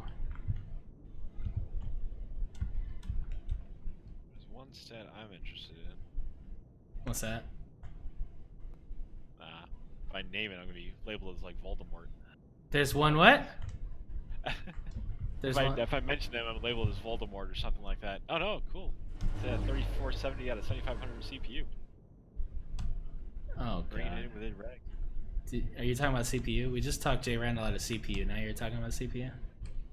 That shouldn't be named, apparently. Yeah. It's not a thing, dude. Build underneath. Why? Why? No, Bullet is really, really into the CPU. I know. And I respect that, building under the limits is very difficult, so props to you for doing it. It's just it's a way to challenge yourself too, to some degree. Yeah. Well, I'm gonna contact the devs and I'll be like, can you make CPU like 5,000 just for like a month, please? Just change that number to a 5,000. I just want to see somebody rage. Hold on. Oh, dude, Bullet would go nuts. Bullet like 5,000. I can't do 5,000. What are we gonna have to get rid of here? 5,000? I can make it work. You get less and less weaponry at that point. Be out there like trying to ram each other. Well, in all honesty, let's say CPU ends up being just a number that you have to achieve in order to be able to use something in the game based on those limits. Does it solve a problem? It does. It balances everybody. It kind of makes it to where all builds are kind of within a certain spec to where they're all kind of competitive. But I think it also really, at that simplistic level, it really kills creativity to me. It just kind of, it makes it too function, and it kind of kills like an entire sector of this gameplay, which is kind of the more RP kind of aspect of it. Because as function-minded as I am, I still like the fact that you can build the Winnebago or whatever. Just build something that is unconventional but is kind of cool and interesting. You can definitely build Winnebagos in this game, even with CPU limits. It's just there's not gonna be a battleship that turns like a Corvette or something like that. It can also like hold, I don't know, 3 semis worth of stuff. Yeah, I hear you. I just, they have to. I get it. It's a lot of people to steer in one direction, though. Is all I'm saying. I don't know. I think if anything, the major limit right now is that I think it's not so much the fact that there's a CPU. I think it's just that the number is really low. I think if the number comes up and people can still build what they want, it's not going to be that big an issue. But it's all conjecture right now. If anything, I just find it a challenge. It's nice to figure out how to solve creative problems. Yeah, and the storage is the main thing that increases CPU, because I like add 4 times 320k storage, and that's instantly above the limit, I think. But I mean, when you do that and you load it up full of stuff, can you actually get off the ground at that point? With full weight Yeah, special I think I always go a bit overboard with the volume. Yeah, but I mean, going overboard with it then means you got an excess. You can cut that out for something. Yeah. I mean, there's no right or wrong way. For me, it's just a challenge to figure out what's the maximum amount of something I can get into this thing and make it still look and do what I want it to do. The thing I like about CPU, the one thing is specialization. Now it kind of introduces specialized craft. So you have like a destroyer capital vessel, a carrier capital vessel, one with a big hangar, all that kind of stuff. But no, they need to get it right, the balance, so it all makes. Yeah, and to X's argument, I'm trying to work on something like that right now. I'm trying to make a Winnebago that has like a little vestibule on the bottom for mining, so you can fly it from down there to get over a spot and then use a miner to mine things. And then, Oh, you know what? That's it. Dude, that's a good point. That's a good freaking point. I didn't even think about that. Is the drill turret worth a shit now? the way it's set up, if you remember the bulwark from the challenge, it's mounted vertically like that, except it's mounted on the underside of the ship, and it's built into an alcove. The idea being is that you can land the ship on top of an auto miner you set up to be able to service it, and then you can also flip on the miners and mine while you're in space. But you just park this thing in the spot for a little while. You use the ship to protect your auto miner. You stay on planet. Use your it'll have a bay to carry probably 2 or 3 miners or a medium tank, and a flight deck area to carry 2 small to moderate size SV. So you land, you establish a small base of operations, you set up an auto miner to get your whatever you need. You go rampage across the area, murder hobo things, come back, pick up your stuff, and leave.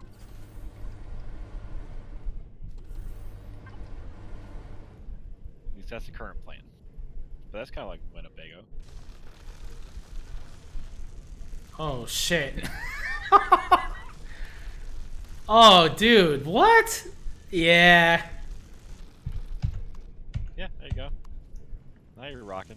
Oh, yeah, like, that's all you need, man. Oh, this changes everything.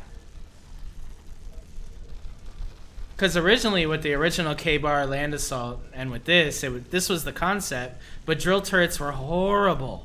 They took forever, and there was no point. But now, yeah, you can have a mid-level HV, and it could be a miner.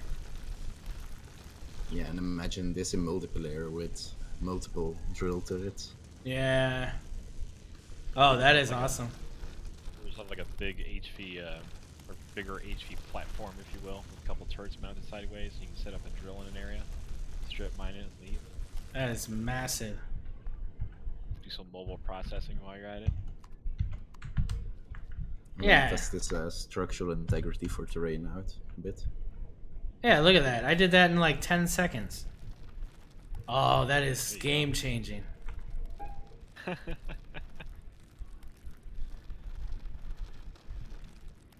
You don't think that was any different, no runaround? Oh man, it was so different. Like back when you would use the drill turret in the last patch, it would take forever. It would slowly, like just like the, well, basically just like this.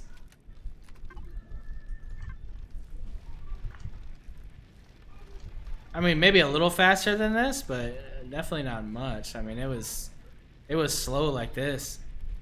So the fact that I was able to dig all that quickly, I mean, forget about it. You put an entire cargo system in this thing. Well, actually, here let's test it with it. Something else I never even freaking put on the workshop is the dragline. Got a mobile refinery there.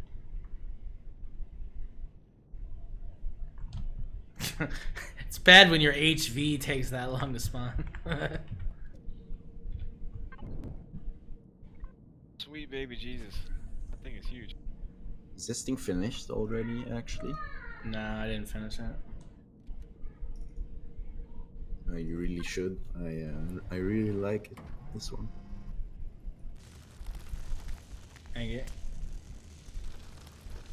Hey, look, you just park over something and just mine away.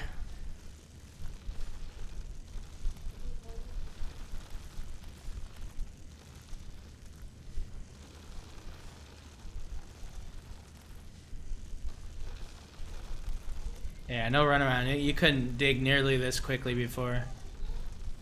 This is game changing. I mean, you'd be sitting there just to mine a deposit. It would take a good 45 minutes. You have to go around in a circle and you just slowly get to it all. It'd take forever. Yeah, XCal, if you want to come over to check out the structure integrity of terrain for demonstration purpose. The structural integrity of what now? Of terrain, they said that if a piece of terrain is not connected to the rest, it will disappear in the patch notes. Oh, let's see it. Okay.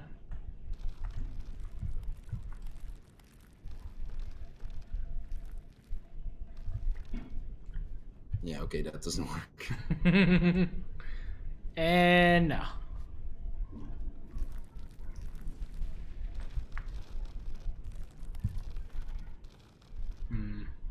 Man, I really hoped for that, because when there were these little parts that were left over, it was so annoying when you got stuck on those. Yeah.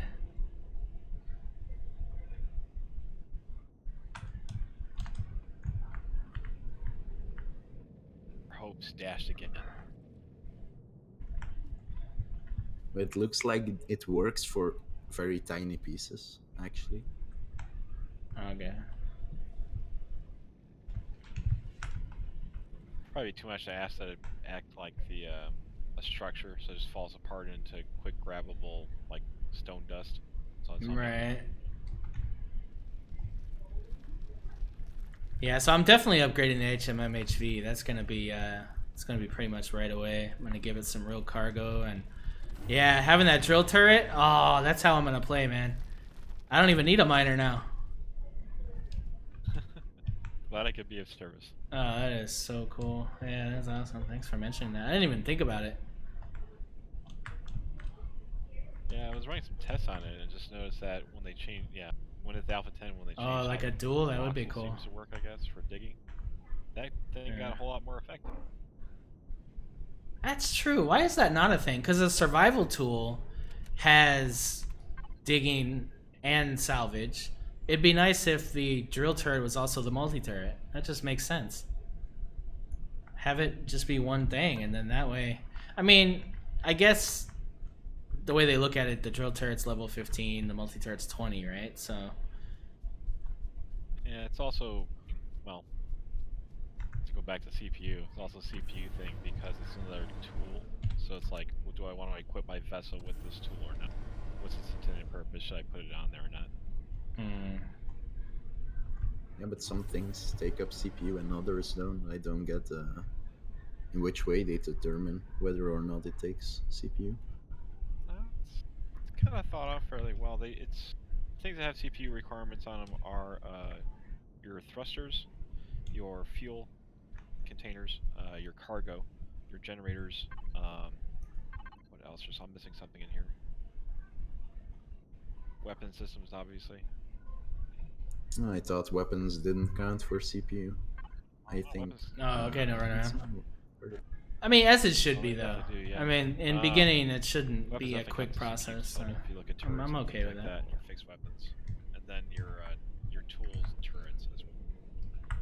But the idea being is that, well, I'm going to trade off having a lot of firepower so I can put in more cargo capacity and maybe some more. That would be nice too, right? Yeah, tier 1 or tier 2. Thrusters performance is low, but if I stay in space and I use this to carry a lot of cargo, then it's fine.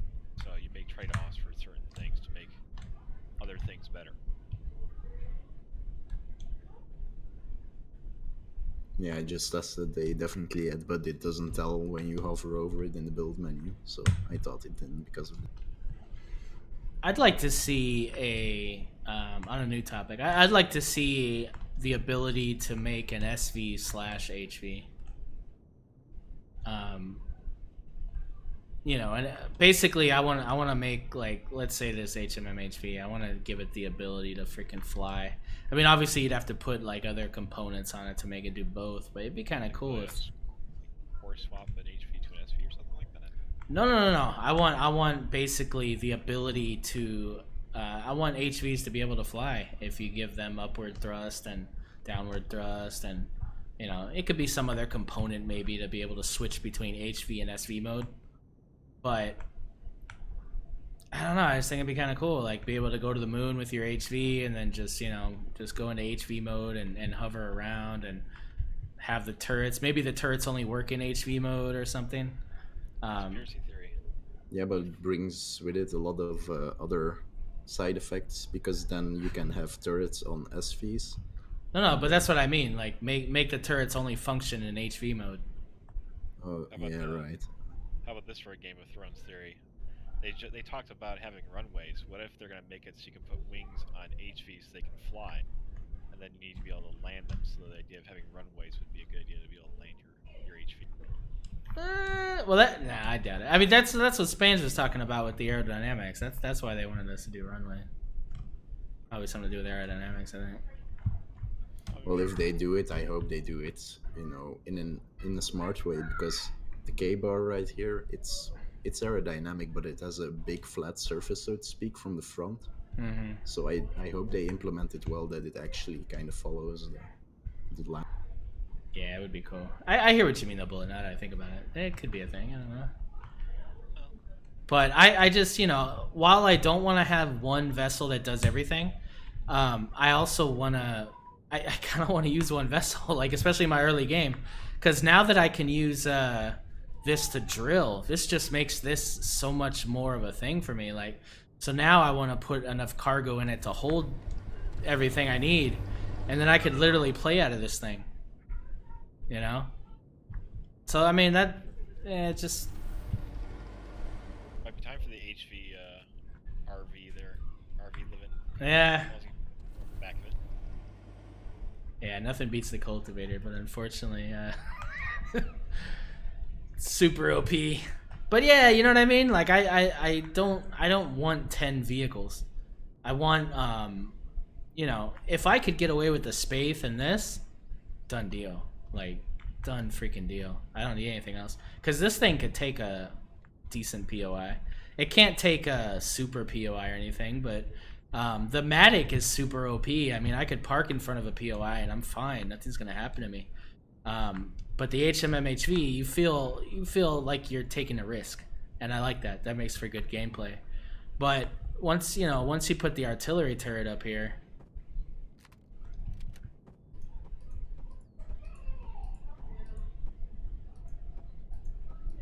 Dropped out there again. No, I stopped talking. I was taking blocks out. Yeah, but that's the thing. You don't have to spawn in multiple things, kind. I mean, sometimes you do for certain functions and stuff, but I mean, I'm the complete opposite in terms of having a lot of vessels. I love to have these different designs that I can all park next to each other because it looks cool. Yeah, I get that. That's the beauty of this game, though. Allows you for all different types of play styles to be able to accommodate themselves. Yeah, definitely.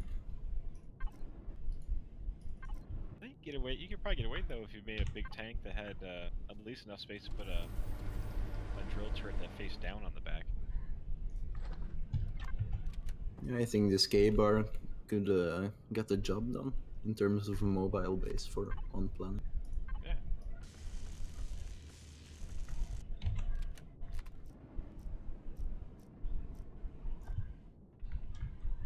Damn it. Oh, well, you get it. But yeah, I mean, once you put the artillery turret and then, I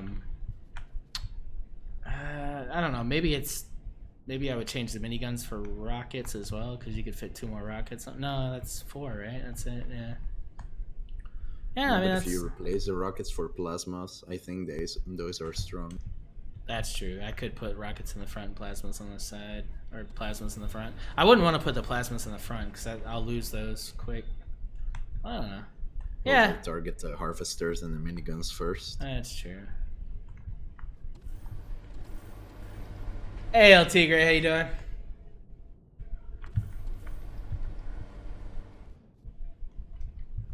Yeah, I'm definitely, yeah. Is this Alpha 9 compatible already, K-bar? Yes, it is. But it has, like, no storage, so... I'm gonna take the entire ground, and I'm gonna make it extensions. I'm gonna do a Mark II on this. It's gonna have a lot more cargo than it does now. Looking forward to that. I didn't realize this vehicle was so cool. Actually, I thought it kind of looked like a brick before, but in game it really looks good. I think so. Yeah, I will mess with the shapes a little bit. Oh yeah, I will mess with the back of it a bit. I'm gonna do a little bit more of a rounded aspect in the back, make it look a little better. So, or I might just honestly, build a whole new thing. I don't know yet, because I love building HVs. I have no problem starting to start from scratch. I really like this, especially these deco blocks in the back. You did that with the Madoc as well, but those were at the bottom. Really looks very nice. Looks like exhaust pipe. Yeah. That's the big question: is what size door will it fit through? This will fit in the Spath because the Matic fits in the Spath. So this will fit in the Spath easy. Cool. Yeah. So.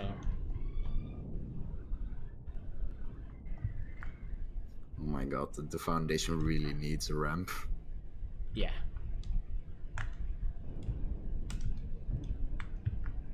Yeah, we'll definitely be changing the way the thrusters are, just because, you know, I definitely want to, I need to account for possible thruster changes here in the game anyway, so. All that's gonna be accounted for. What's this thing? Who's this? OFP Kestel. That's Nainu, I think. Hey, Nine, what's up, man?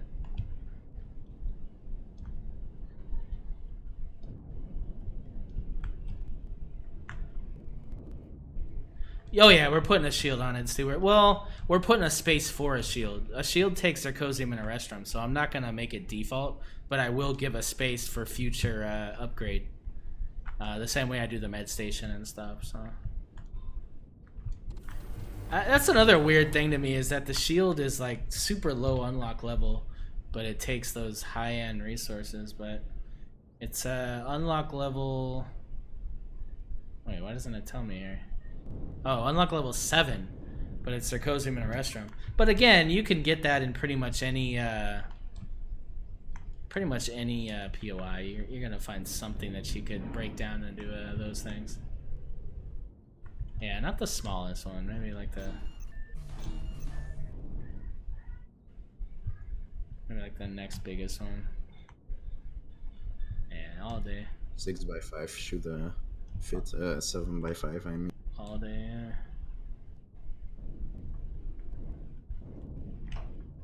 Yep. Yeah, like if you go into it with a Spath, it'll easily fit in there. And that's a where the hell is the Spath? Here it is. Do you know if the turrets have collision when they're retracted, or? No, they don't. 7x5 is what the Spath has, and it fits in there. Yeah, 7x5. It nearly fits in the smaller one, but it doesn't quite make it.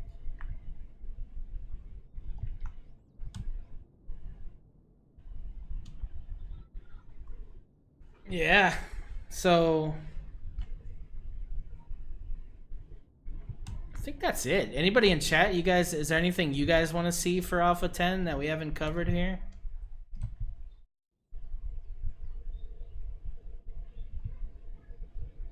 I mean, my idea for the stream was to basically flesh out any misconceptions with anything as far as, you know, as far as building, not necessarily the blocks. I mean, there's new blocks. It's just going to take some experience to figure out how they kind of work together and what cool things you can do with them. But there's definitely a lot of cool new blocks. To be honest, I think most of the builds will use the old blocks for the largest part, and then in certain edge cases they will use new. Yeah, it's a lot of transitions. Especially the connectors. Yeah, the transitions are really what makes these new blocks great. You could connect a lot of different planes together and make some cool stuff. There's a lot of really cool curvy transitions that just look really nice and work with the lighting. Yeah, and especially the new wall blocks. You know, the really detailed ones, they are very... Yeah. Greater, yeah. Wearing for weight exceeded for liftoff. What's up with the vessel with all the JRandall? So that when JRandall first came in, he was trying to trigger me. So he put all the JRandall radars and clone chambers on the top for me there. It's the original Carapace C2 there. That's just a joke, yeah. There are some really nice new ones that I can see getting used a ton. Do you think they will do the thing with the thrusters in Alpha 10 or later? I don't know. I don't, you know, this has been a pretty rage. I don't know if you saw it, but it's called the Radar C2 as well, instead of Carapace on the side. I know, yeah, it's not. He, you know, I don't think that after what they've shown us so far, they're gonna throw that in and then go like stable or anything. I think that's a huge thing to put into a patch, and I don't think they're gonna put that late in the game. That would just be, you know, imagine putting that in and then, oh, by the way, boom, all your shit doesn't work. Stable. And it's like, what?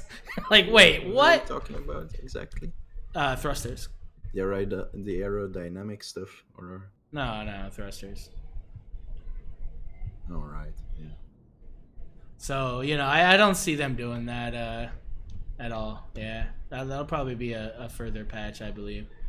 About that, I wanted to ask you a question about the internal thruster stuff.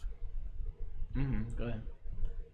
So take this vessel right here. Where are you? I'm underneath one of the big JRandall ships, the what's it called? Percy? You talking about the flashing light one, or what are you talking about? Wait, I'll park it to the side. Oh, I see you. Yeah, okay, I see where you are. I'm here. At the bottom here on the small Can you turn your wing, light off? there's a... There you Yeah, go. sorry. Now I can see. Cool.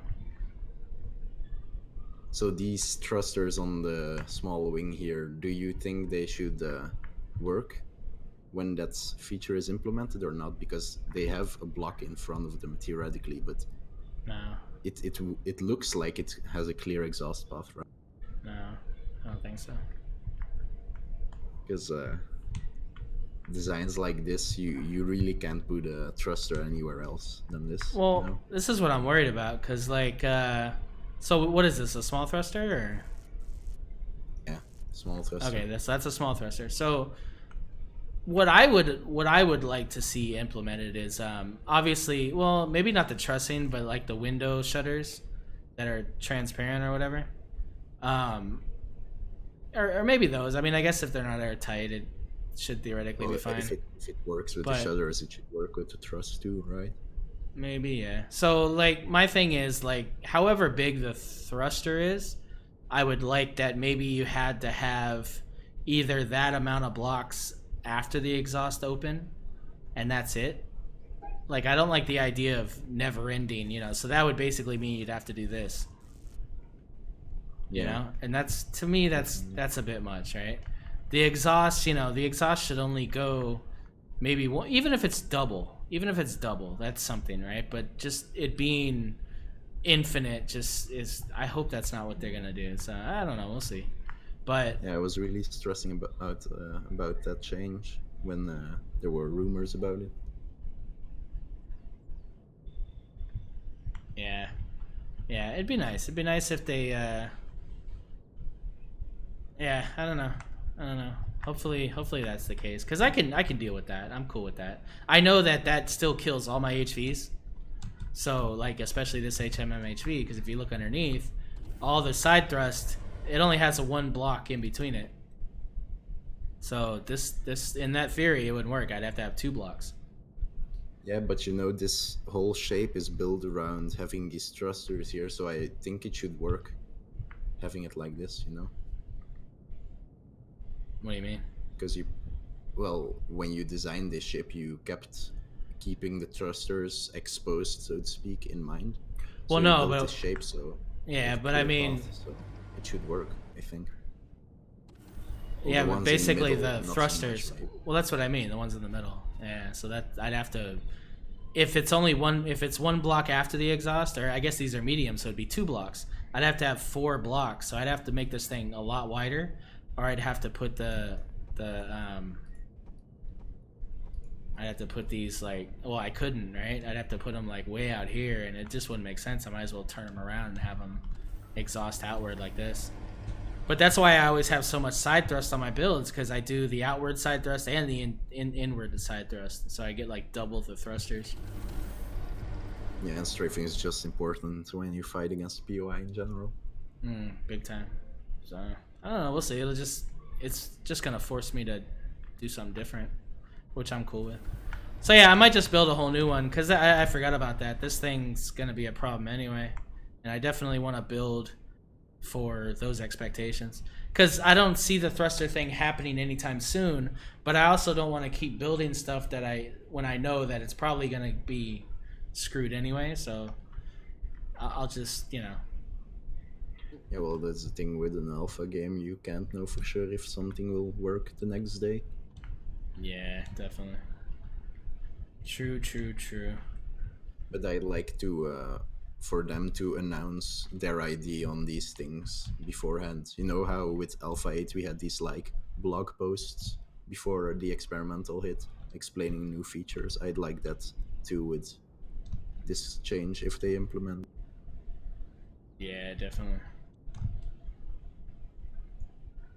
I think they'll probably give us fair enough warning. Yeah. I mean, well, that's what the experimental is to me, right? Like they put the big thing in the front and they go, "Oh, we're doing this." So with the cargo and 9, it was that, and it was like, "Oh my God, what is this?" And people were freaking out. But they spent the whole experimental freaking out. By the time stable came, everybody was pretty much in their corners, and they understood and they accepted. And the people that didn't accept aren't playing anymore, but the people that did are totally fine with it. I can't live without it. I would never play a game without weights and volumes now. It just seems ridiculous. Yeah, same. So, I really like that feature. So it's a good strategy.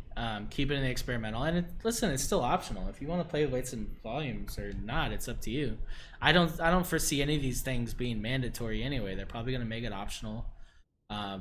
Maybe once they release full release, yeah, maybe they'll make things set in stone. But by then, they've gotten enough data and feedback from all of us to justify, that move after like a year or two of people doing it a certain way. So, I wouldn't be surprised if it's like a hardcore mode or something like that, where CPU is enabled and weights and measures or weights and volumes is enabled, and all this other fun stuff is turned on, and then like varying degrees of difficulty turns things on and off for you.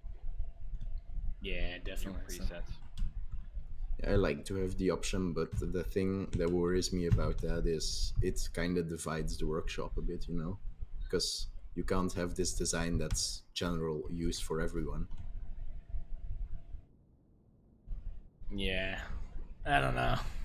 I ripped my sister. Fine that you can choose, right? But when I build stuff, I always build for weights and volumes enabled now, but I don't build for CPU yet. But when it does get implemented, I need to decide whether or not to build for it, because you can't cater to everyone with these things anymore. Well, no, yeah, you can't account for CPU, but as long as you're building for function, you're building for efficiency, I don't think anybody's going to get screwed by CPU. I think it'll either be close or there'll be ways to add CPU. I just don't see them doing anything super stringent like that. What they want, what I foresee they want us to do is they want us to build things that perform, solve issues, but aren't size class 30. I think that's what they're trying to close this into, and I think they want us to have, instead of having an all-around build, they want us to be able to have to build different things to promote building and depth and just more time spent in the game. If you could build something that solves every problem in the game, you're going to play the game for 2 weeks. If you have to build 20 different things that solve these different immersive, interesting concepts in the game, then you're playing a lot longer. And any developer, I think their goal is to get you to play the game more and more based on the content. So this isn't an MMO. This isn't a grindy World of Warcraft kind of game. This isn't an RTS. This is, it's got elements of all of that, but it's a survival game. It's a sandbox game. It's right now it's still most enjoyable in single player. As a developer, I would want to expand that to multiplayer so that you get even more people interested in playing it. In order to do that, you have to kind of reel things in to where it's manageable and it can be, it can be played in a way that isn't, ridiculous, I guess. That's just how I see it. If I was a developer, that's what I would be trying to do, is get this game to where it's functional in multiplayer. Because there's so many of these games that just aren't. Yeah, it's going to require some type of limitation or structure or something like that. So Yep. it's just I'm not sure where the mechanic is going to be exactly yet, but that's what Alpha is for. They'll figure it out. Yeah, I mean, any space game, any sci-fi game, I can't imagine any other goal than to have a crew in a big CV that can go and do shit. That's the goal, right? Like, you want to relive your favorite sci-fi movie. People want cool builds. They want things that look cool, and they don't want to do it by themselves. So, like people were saying, the Persis carrier is too big for one person. I agree. But if there's 6 of us in that thing, it's freaking awesome. But is that fulfilling right now in the game? No, you're not. You can't walk around when you move, but you're not moving anywhere that requires more than 10 minutes of flight anyway. So I think the goal is to just expand the game to the point where that does come into play. And eventually we may see, a bigger galaxy, a bigger solar system, a more meaningful way to travel in space, a reason to travel far in space. All those, I'd like to see all those things, but it just, it needs more content. And yeah, I'm pretty optimistic. I don't know about you guys. Yeah, it's what Spanj said. They're improving the mid game a bit more now, and eventually they'll get to the end game. With the base attacks, what I really would like is, in the end, when you have a space station, there's a base attack, but with enemy capital vessels, like a big space battle, so to speak. But before that can happen, they need to optimize, because space battles with even just 2 capital vessels is laggy as all hell right now, especially in multiplayer. So yeah, exactly. They'll get there. All right, guys. Well, I think that's gonna be it for XCaliber's Garage here. I think the stream was good. It wasn't exactly what I completely set out to do. I was gonna kind of dig into some of my old builds and stuff, but I've kind of talked myself out of it a little bit, because I don't want to dig into my builds in experimental, because things could change. Block sizes could change, equipment sizes could change, and then I'm getting frustrated because, just like I did with the detector when that came out for the HV. So I'm going to wait until stable, and then we're definitely going to do a mini series of XCaliber's Garage, and we're going to dig into a lot of my recent builds, and we're going to refit them for Alpha 10. We're gonna add shields. We're gonna do Mark II versions of certain vessels, and I'm gonna demonstrate how to do all that. We're gonna look at, but definitely in XCaliber's Anvil series, our new build series, we're gonna look at new ways to implement a lot of these concepts. We're gonna look at base building for defense. We're gonna look at turret towers. We're gonna look at we're gonna delve deep into the mining aspect of stuff. So we're gonna have like a new flapjack that we can basically tether and mine to, either on the moon, on planet, and that's just gonna give us so much more mobility and so much less worry about having multiple vessels and what cargo capacity they have.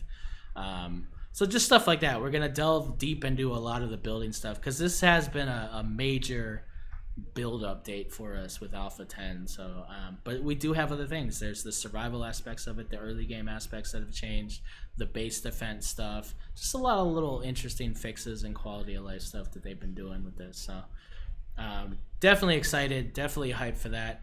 Next Saturday is the designers challenge for May space stations. So same time, 3 p.m. Eastern, you guys can join us here on Twitch, and we're gonna dig into that. It'll be 2 streams. It's a base. It's gonna be big. There's a lot of really cool looking stuff. So the next 2 Saturdays are gonna be devoted to that, and then on the 3rd Saturday we're gonna be doing at the Anvil games. I've been working on the Anvil games, and it's gonna be a lot more complex. We're gonna have multiple games in one day. It's gonna be a lot of fun. So I will reveal what the games are gonna be. I may not reveal what the subject is, but I'll give a vague concept of what it's gonna be, and you guys could sign up for those, and then we'll get all that sorted for the 3rd Saturday, and all that's listed in the schedule channel of Discord. So if you want the exact date, I can't remember off the top of my head, but it's there with the times and everything. So everybody can participate in the Anvil games. Just gotta sign in on that respective channel, and we'll get you yeah, we'll get you put into there. It should be a lot of fun. If you guys didn't see the last one, that is on Twitch here. You can rewatch that. I need to put that on YouTube.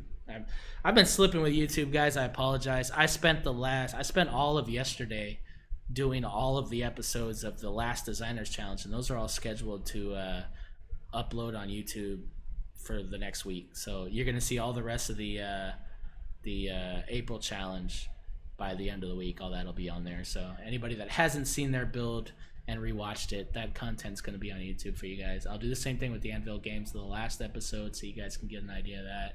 It was fun. So I look forward to much more complex, more interesting stuff. We're gonna do some cool stuff. It'll be awesome. We'll definitely do another build off though. But the one thing about the Anvil games that we are going to institute is we are going to have actual winners.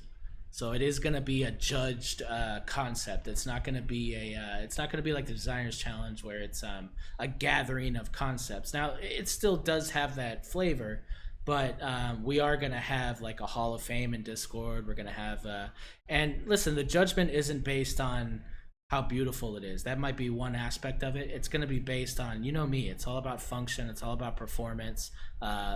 If it looks pretty, if it's a pretty brick after, then cool. But it's going to be balanced to where everybody's design style and everything is taken into account. But, you know, beauty and stuff is subjective. So we're going to take that into account too. So it's not necessarily going to be because I think it looks cool. It's going to, you know, do better than something that I may not enjoy. So all that'll be balanced. Don't worry about that. And we'll reveal that within the next 3 weeks so you guys can get an idea of that. Prizes, you know, we're always going to have, we'll probably do some giveaways and stuff, so definitely look out for that. We're always going to try to make it fun and interesting. As far as the servers are going really well. We did a big launch last night on 7 Days to Die. Had a lot of response, so I'm really happy about that. We're more than halfway to our goal. Right now we're at 18 of 30 to be able to get the Empyrean 30-slot server. And that's going to be a survival PvE/PvP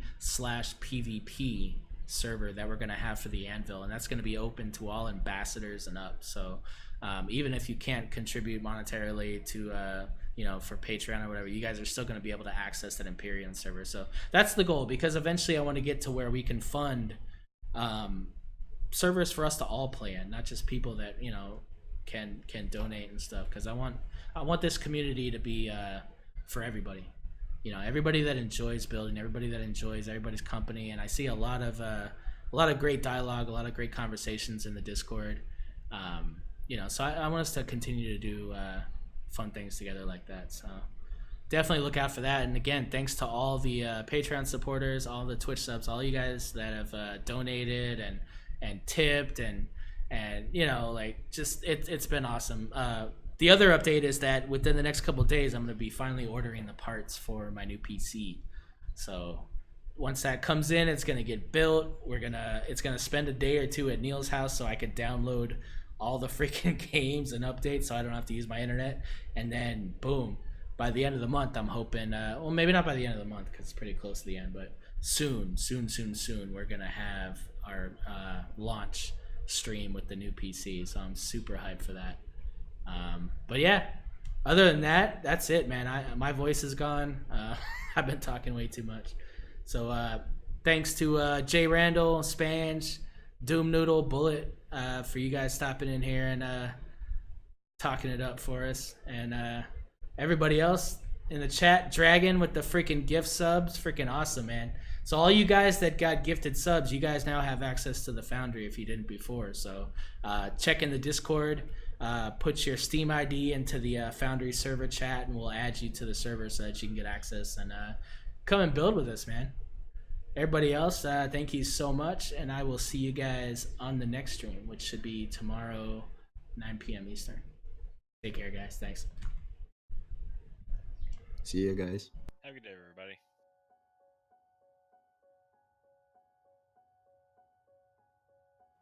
That was fun. Was the mic quality good? Because I just